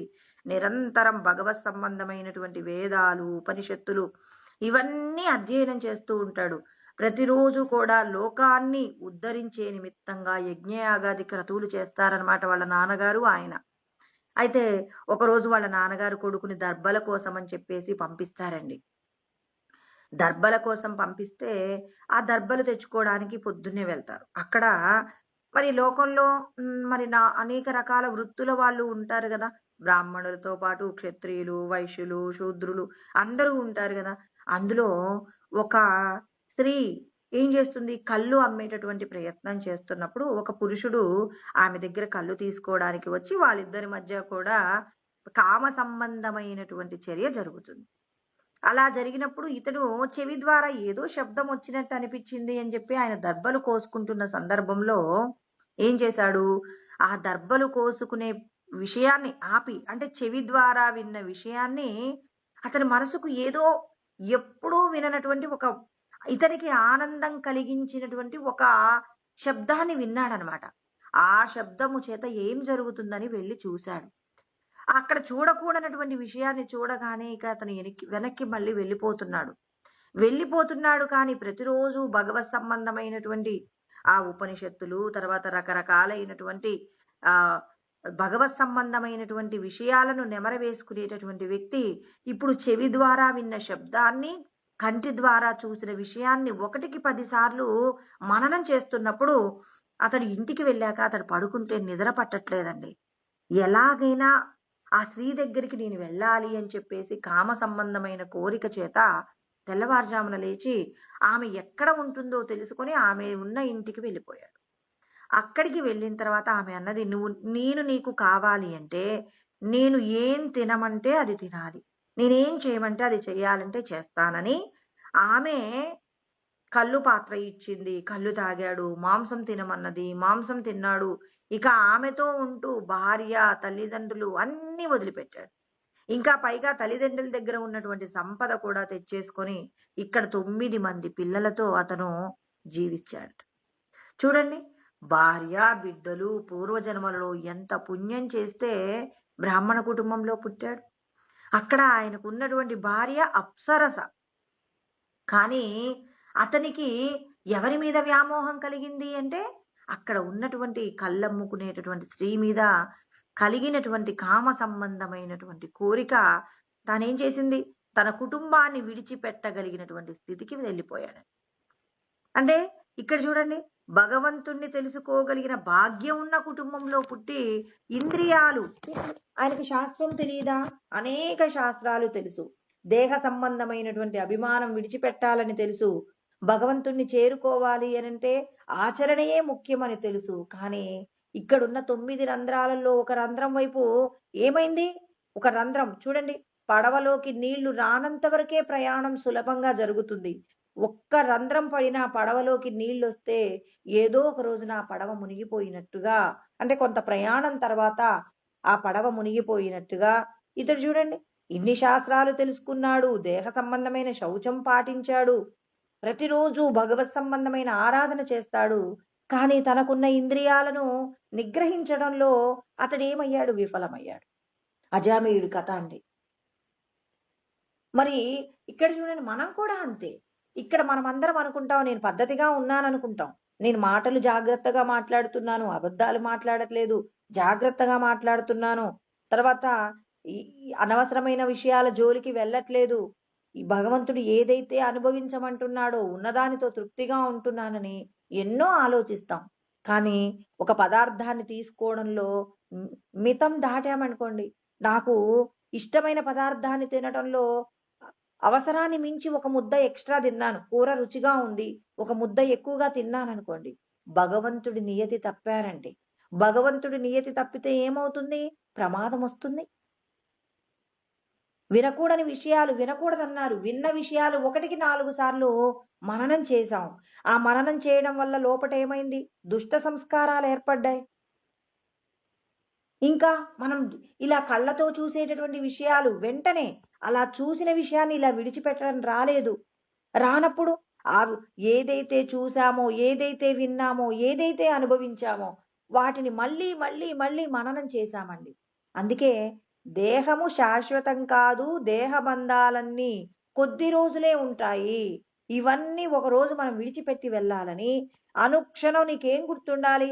అహం బ్రహ్మాస్మి ఏవం నిరంతరభ్యస్త. ప్రతి క్షణం ఏం చేయాలి? బ్రహ్మ ఏవాస్మీతి వాసన. నేను బ్రహ్మమే అనేటటువంటి విషయ జ్ఞానం గుర్తుంటే తప్ప నువ్వు ఈ సంసార సాగరంలో నుంచి బయటపడలేవు.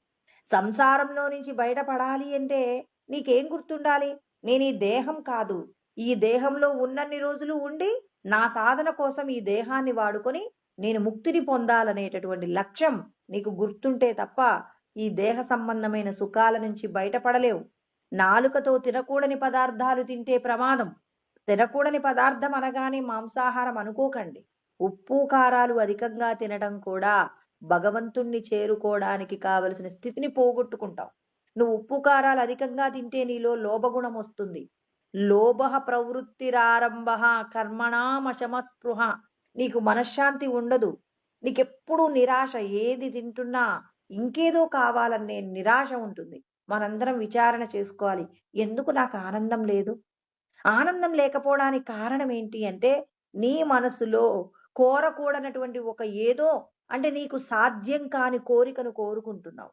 ఆ కోరిక నిన్నేం చేస్తుంది? నీ లోపట ఉన్న శాంతిని పోగొడుతుంది. మన యొక్క అశాంతికి కారణం మనం తీసుకునే ఆహారంలో ఉంటుంది. ఆ ఆహారాన్ని గనక జాగ్రత్తగా మనం భగవంతుడు చెప్పిన రుచికరమైన పదార్థము, భగవంతుడు ఉప్పు కారమే తక్కువ తినమన్నాడని అతిగా తిన్నామనుకోండి, అది కూడా ప్రమాదమే. లోపటున్న భగవంతుడు ఒక పద్ధతి చెప్పాడు. నీకు త్రేపు వచ్చింది, ఇక ఆపేయమని గుర్తు. త్రేపు వచ్చిన తర్వాత తింటున్నావు. తిన్న పదార్థం నీ యొక్క ఆయు ప్రమాణాన్ని తగ్గిస్తుంది. శ్వాసలు అధికంగా ఖర్చు అవుతాయి. నీకు బుద్ధి ఏమవుతుంది? మందగిస్తుంది. చెయ్యవలసిన పనిని నువ్వు చెయ్యలేవు. నీకు మనసులో అశాంతి మిగిలిపోతుంది. ఇవన్నీ భగవంతుడు చెప్తున్నారు. 9 రంధ్రాలను గనక నువ్వు నిగ్రహించడంలో ఫెయిల్ అయ్యావు, అప్పుడు నీకేమవుతుంది? నువ్వు భగవంతుణ్ణి చేరుకోవడానికి కావలసిన స్థితిని నువ్వు పొందలేవు. మనందరికీ చెప్తున్నారు. అసలు ఈ జగత్తు యందు ఏర్పడినటువంటి ఈ సృష్టి క్రమాన్ని మీరందరూ కూడా తెలుసుకోండి. అసలు మీరెవరు? మనమందరము కూడా ఎవరు అని అంటే సత్ చిత్ ఆనంద స్వరూపంగా మనమందరం ఉన్నామండి. మరి అలా ఉన్నటువంటి మనకెందుకండి ఈ కష్టాలు? ఈ దేహ సంబంధమైన విషయాలలో డబ్బు లేదని, ఆహారం లేదని, లేకపోతే ఇంకా మనకు కావలసిన వస్తువులు మనకు సమకూరలేదని అనుక్షణం ఏం చేస్తున్నాం? దుఃఖంతో జీవితాన్ని లాగుతూ ఉన్నాం. అలా లాగడానికి కారణాలు ఆ శ్రీరామచంద్రుడు వశిష్ఠుడిని అడుగుతాడనమాట. స్వామి, ఏంటండి మాకు ఈ సంసారంలో అశాంతి? ఈ అశాంతి నుంచి బయటపడాలంటే మాకు మార్గమే లేదా అంటే, ఉంది నాయనా.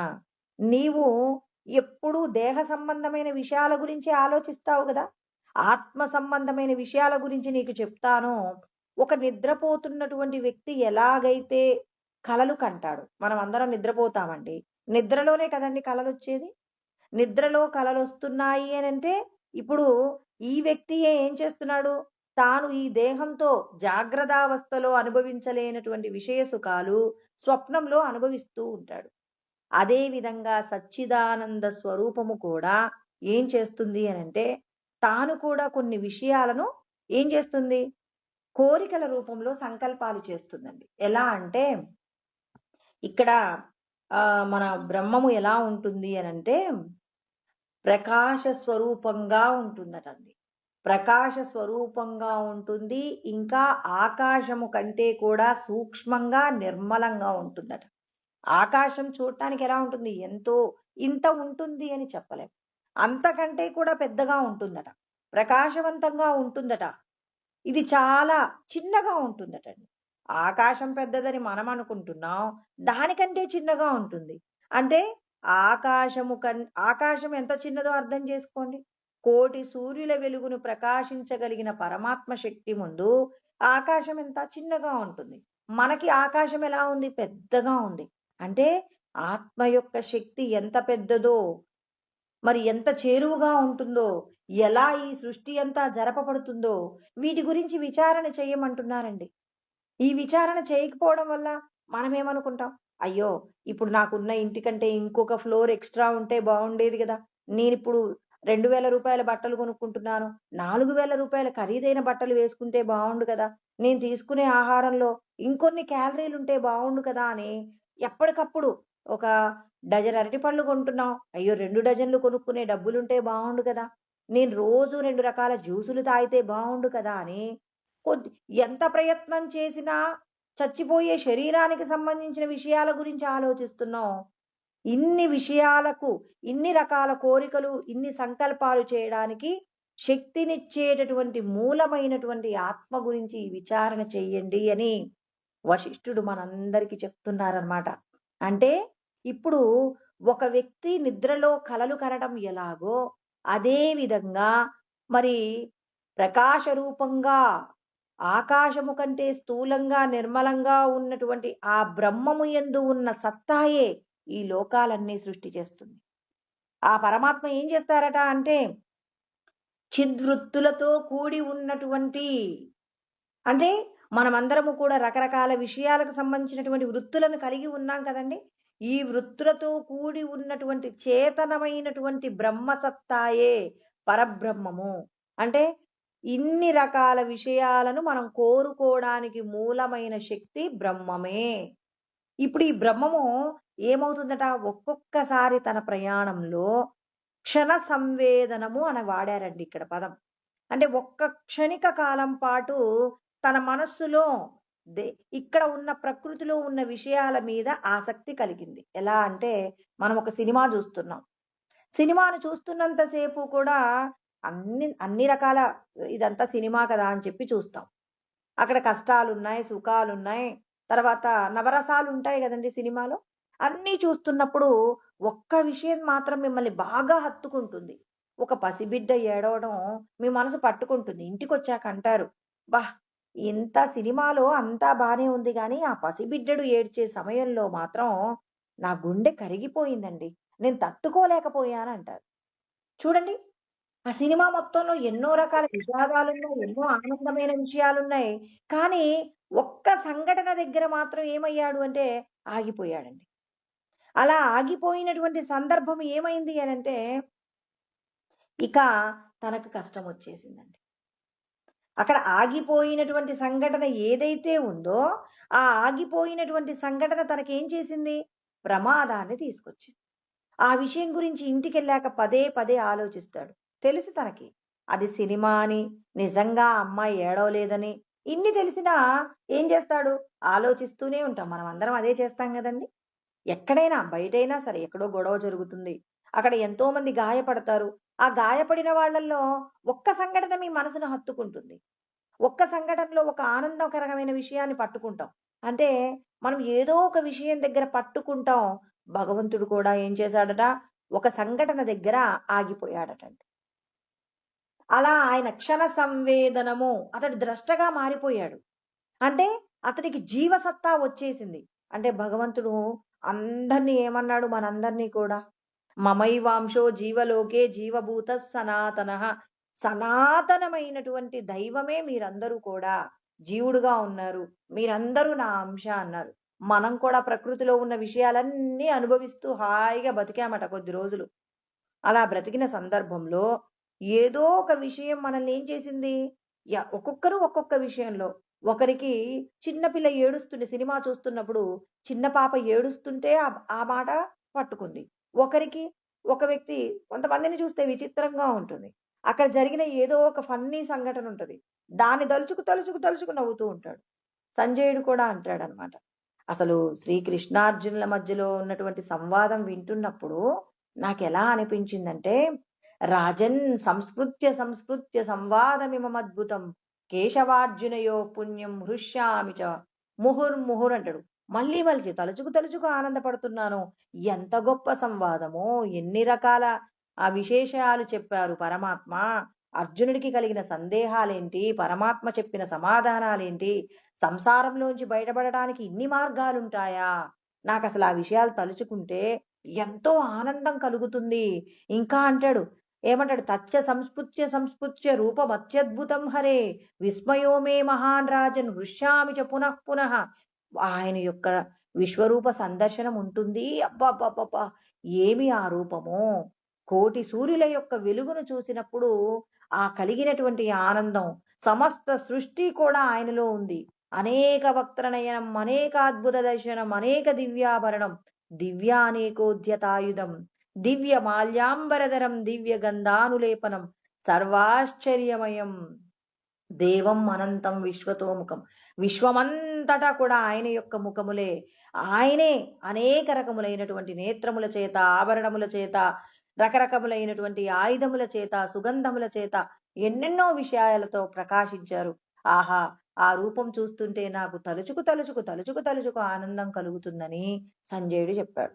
ఇప్పుడు మనం దేని గురించి రమిస్తున్నామండి? దేహ సంబంధమైన విషయాలను తలుచుకొని మనం రమిస్తున్నాం. కానీ సంజయుడు దేన్ని తలుచుకున్నాడు? కృష్ణ పరమాత్మ చెప్పిన మాటలను తలుచుకొని ఆనందపడుతున్నాడు. భగవంతుడు ఎవరికి ముక్తినిస్తారు? లోకంలో జరుగుతున్న విషయాలను పట్టించుకొని వాడు ఇలా అన్నాడు అని వాడిని చూసి నవ్వుతున్నాం, ఏడుస్తున్నాం. రకరకాల విషయాలు, దేహ సంబంధమైన విషయాల మీద ఆసక్తి చేత మనమందరం ఏం చేస్తున్నాం? మరి ఏదో ఒక చోట ఆనందాన్ని పొందుతున్నాం, దుఃఖాన్ని పొందుతున్నాం. కానీ ఇక్కడ సంజయుడు మాత్రం భగవత్ సంబంధమైన విషయాలలో ఆయన తన్మయత్వాన్ని పొందుతున్నాడు. కృష్ణ పరమాత్మ 10వ అధ్యాయంలో 9వ శ్లోకంలో చెప్తారు, మచ్చిత్త మద్గత ప్రాణ బోధయంత పరస్పరం కథయంతశ్చ మాం నిత్యం తుష్యంతి చ రమంతి చ. సంజయుడికి ఎందుకు ముక్తి దొరికిందంటే పరమాత్మ చెప్పిన సత్యాన్ని ఆచరిస్తున్నాడు. మచ్చిత్త, నాయందు హృదయంలో. సంజయుడు పరమాత్మ యందు మనస్సును చేర్చాడు. ఆయన ప్రాణములన్నీ ఈశ్వరుడి మీద చేర్చాడండి. చేర్చి బోధయంతా పరస్పరం ఆయనకు చెప్తున్నాడు. ధృతరాష్ట్రుడికి అక్కడ జరుగుతున్నటువంటి ఆ కృష్ణార్జునుల మధ్యలో జరిగినటువంటి సంవాదాన్ని, విశ్వరూప సందర్శనాన్ని వివరిస్తూ తన్మయత్వాన్ని పొందాడనమాట. ఆయన పొందినటువంటి తన్మయత్వం చేత ఎవరైతే పరమానందాన్ని పొందుతారో, భగవత్ కథలను, భగవత్ సంబంధమైన విషయాలు తలుచుకొని ఎవరైతే పరమానందాన్ని పొందుతారో వాళ్ళు కదా ముక్తిని పొందేది. ఈశ్వరుడు చెప్తున్నారు, ఇలాంటి తన్మయత్వం వచ్చిన వారికి భగవంతుడు ఏం చేస్తాడు? తన హృదయమునందే ముక్తిని పొందగలిగినటువంటి చిత్త ఏకాగ్రతను ప్రసాదిస్తాడు. ఇక్కడ సంజయుడికి అలాంటి నిష్ఠ ఉందండి. ఆ నిష్ఠ ఉంది కాబట్టి పరమాత్మ వెంటనే చెప్తారు, తేషాం సతతయుక్తానాం భజతి ప్రీతిపూర్వకం అంటాడు. అంటే ఎవరైతే నిరంతరం నాకు సంబంధించిన విషయాల గురించినటువంటి, అంటే ఇక్కడ సంజయుడు ఇంత తన్మయత్వాన్ని పొందితే ముక్తిని ప్రసాదిస్తానన్నాడా? ఇక్కడ ఆగాలండి. మళ్ళీ ముక్తిని ప్రసాదించడు. భగవత్ కథల చేత రమిస్తున్న వారికి దదామి బుద్ధి యోగం, అంటే తత్వమును విచారణ చెయ్యగలిగిన శక్తిని ప్రసాదిస్తానన్నాడు. అంటే ఇతడు మళ్ళీ రెండో మెట్టుందండి. మొదటి మెట్టేంటి? భగవంతుడి యొక్క గొప్పతనాన్ని తలుచుకు ఆనందపడటం భగవంతుడిని తెలుసుకోవడానికి కావలసిన మొదటి మెట్టు. ఇలా ఎవరైతే భగవత్ సంబంధమైన విషయాలతో తన్మయత్వాన్ని పొందుతారో అలా పొందిన వారికి బుద్ధి యోగం ప్రసాదిస్తారు. ఇప్పుడు బుద్ధి యోగం ప్రసాదించాక తన కళ్ళతో ఎలా చూస్తాడు? ప్రతి మనిషిలో ఉన్న దైవాన్ని చూస్తాడు. కృష్ణ పరమాత్మ భగవద్గీత మొత్తం ఏమని బోధించాడు? అందరిలో భగవంతుడే ఉన్నారన్నారు. ఇప్పుడు ఏ వ్యక్తిని చూసినా భగవంతుడే కనిపించాలి. నేనెవరితో మాట్లాడుతున్నాను? భగవంతుడితో మాట్లాడుతున్నారు. నన్నెవరు ఆజ్ఞాపిస్తున్నారు? భగవంతుడే ఆజ్ఞాపిస్తున్నారు. నన్నెవరు తిడుతున్నారు? భగవంతుడే తిడుతున్నారు. నాకు అన్నం ఎవరు పెడుతున్నారు? భగవంతుడే అన్నం పెడుతున్నారు. ఇలా ప్రతి విషయంలో కూడా భగవతత్వాన్ని అనుభూతిలోకి తెచ్చుకోగలిగినటువంటి స్థితిని నేను ప్రసాదిస్తాను. చిత్త ఏకాగ్రత అంటే సమస్త ప్రాణులు కదులుతున్నాయి. ఒకడు పాపము చేస్తున్నాడు, ఒకడు పుణ్యం చేస్తున్నాడు, ఒకడు అసూయతో అవతలి వాణ్ణి నింద చేస్తున్నాడు, ఒకడు తనకున్న సంపద తానే అనుభవించాలనే లోభగుణాన్ని కలిగి ఉన్నాడు, ఒకడు తనకి ఇంతుందని అహంకరిస్తున్నాడు, నేను గొప్ప కులంలో పుట్టానంటాడు, ఒకడు నేను యజ్ఞం చేయగలనంటాడు, ఒకడు దానం చేయగలనంటాడు. ఇలా ఏంటి?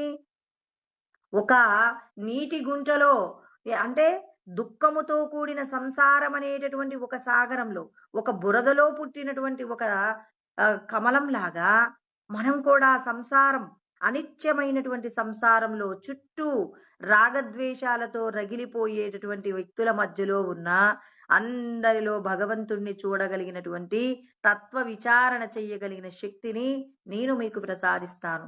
అలా ప్రసాదించినప్పుడు ఏమవుతుంది? ఈ నవద్వారములు కలిగినటువంటి అంటే ఈ 9 రంధ్రాలను కూడా జాగ్రత్తగా పరిశీలన చెయ్యగలిగిన శక్తి రావాల. ఇప్పుడు మన కళ్ళు చూసే విషయాల పట్ల జాగ్రత్త ఉండాలి. మన చెవులతో వినే విషయాల పట్ల జాగ్రత్తగా ఉండాలి. మనం వాసన చూసే విషయాల గురించి ఆలోచించాలి. నాలిక ద్వారా తీసుకునే పదార్థాల గురించి ఆలోచించాలి.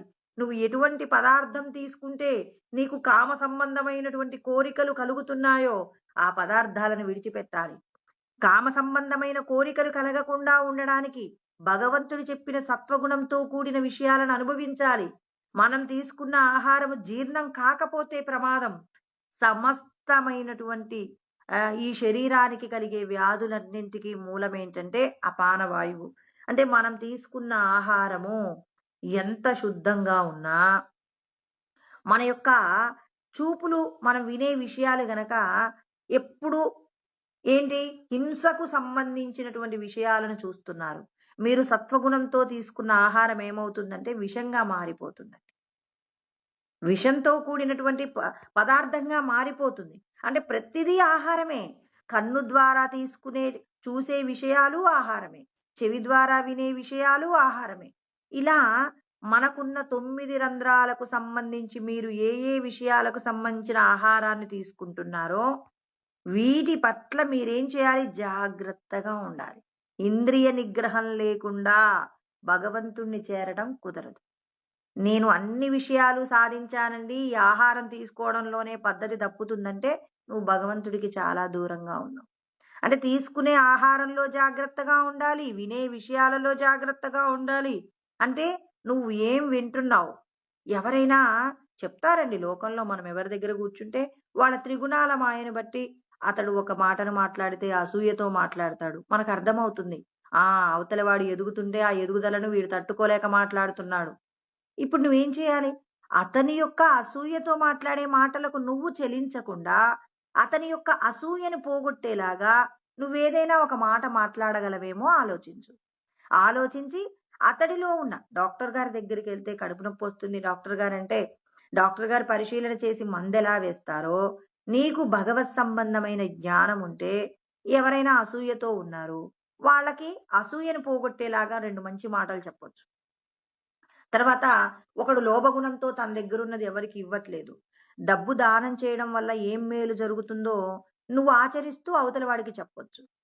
వినకూడని విషయాలు నిరంతరం ఎప్పుడు పనికిరానటువంటి ఏదో సినిమా పాటలు వింటున్నాడు, అలాంటి వాడికి 2 మంచి మాటలు చెప్పి ఈ మాటల వల్ల నీకు ప్రయోజనం ఉంటుంది, నువ్వు మొన్న ఒక రోజు నీకు పలానా రోజున సమస్య వచ్చిందన్నావు కదా, ఆ సమస్యకు పరిష్కారం ఇదిగో ఈ మంత్రాన్ని రోజుకు ఒక 20 సార్లు విను, ఇప్పుడు నీకేమవుతుంది, ఆ మంత్రం వింటే నీకు ఆ రోజున్న సమస్య మళ్ళీ రాకుండా పోతుందని మనం ఒక వ్యక్తిని పరిశీలన చేయడంలో అతనికి మేలు చేసే విధంగానే పరిశీలన చేయాలి తప్ప అతని లోపటున్న దోషాలను ఎంచేలాగా పరిశీలన చేయకుండా మనం ఏం చేయాలి? మనల్ని మనం ఉద్ధరించుకునే ప్రయత్నంగా మనము ఆచరిస్తూ ఇతరులకు కూడా మనం ఏం చేయొచ్చు? వాళ్లకున్న భవరోగాన్ని పోగొట్టే ప్రయత్నంగా ఎవరైతే సిద్ధపడతారో వాళ్ళకి భగవంతుడి యొక్క అనుగ్రహం దొరుకుతుంది. అందుకే ఇక్కడ ఆయన ఏమంటున్నారు? సర్వకర్మాని మనస, సమస్త కర్మలన్నీ మనస్సు చేత మీరేం చేస్తారు? సన్యస్యాస్తే సుఖం వశి, ఎవరికి విడిచిపెడతారు? భగవంతుడికి విడిచిపెట్టాలి. అంటే మనస్సు చేత సమస్త కర్మలు భగవంతుడికి విడిచిపెట్టాలంటే వశి, ఇంద్రియాలను నిగ్రహించాలి. నీకున్న 5 ఇంద్రియాలతో నువ్వు అనుభవించే ప్రతి విషయాన్ని కూడా జాగ్రత్తగా నువ్వు గమనిస్తున్నాడు. అప్పుడు నువ్వెలా ఉండగలవు? నవద్వారే పురే దేహి నైవ కుర్వన్ నకారయన్, అంటే నువ్వు ఏమీ చెయ్యకుండా హాయిగా నువ్వేం చేయొచ్చు? నీ పురంలో నువ్వు సంతోషంగా ఉండవచ్చు. ఏ రాజ్యానికి సంబంధించిన రాజు సుఖంగా ఉంటాడు? సమర్థవంతమైన శిక్షణతో కూడిన సైనికులు, ఆ సైనికులను నడిపించేటటువంటి సేనా నాయకుడు సమర్థవంతంగా ఉంటే ఆ రాజుగారు హాయిగా నిద్రపోతాడు. ఇప్పుడు శిక్షణ లేనటువంటి సైనికులు, ఆ సైన్యాన్ని నడిపించే సైనికాధికారి, వీళ్ళెవరికీ శిక్షణ లేదండి. శిక్షణ లేనప్పుడు ఏమవుతుంది? ప్రమాదం జరుగుతుంది. అందుకే ఇక్కడ కృష్ణ పరమాత్మ మనందరికీ చెప్తున్నారు, శిక్షణ ఇవ్వండి, ఇంద్రియాలకు శిక్షణ ఇవ్వండి. ఆ ఇంద్రియాలను ఎలా నడిపించాలి అనే దానికి భగవత్ సంబంధమైన జ్ఞానాన్ని మీరు నిరంతరము కూడా ఏం చేస్తూ ఉండాలి? తెలుసుకుంటూ, మనసు యందు మననం చేస్తూ ఆచరణలోకి తీసుకొస్తే ఇక్కడ ఈ శరీరంతో మనం ఆనందం అనుభవించడమే తప్ప దుఃఖం పొందే అవకాశం లేదు.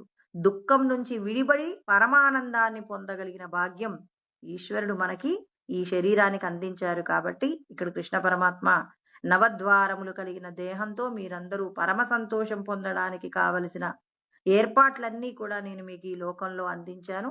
మరి ఈ లోకంలో అందింపబడినటువంటి ఈ సుఖాలన్నింటినీ కూడా మీరు అనుభవించాలంటే మీకు అడ్డుగా ఉన్న ఈ దేహమే నేను అనే అభిమానం విడిచిపెట్టండి.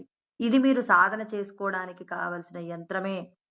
తర్వాత ఇంద్రియాలు మిమ్మల్ని భగవత్ సాధన చేయడానికి, ఈ శరీరము, మనస్సు, ఇంద్రియాలు ఈశ్వరుడి యొక్క సాధన కోసమే మీకు ఇవ్వబడ్డాయి. కానీ భూమి మీద విడిచిపెట్టి వెళ్ళిపోయే విషయాల కోసం మరి మీరు పాపపు కర్మలు చేయటానికి కానే కాదు.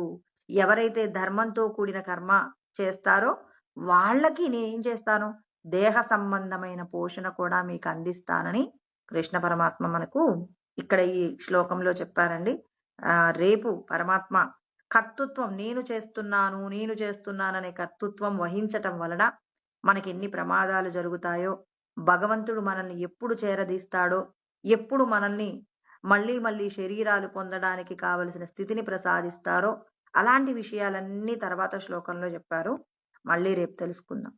ఓం సహనావతు సహనౌ భునక్తు సహ వీర్యం కరవావహై తేజస్వినావధీతమస్తు మా విద్విషావహై.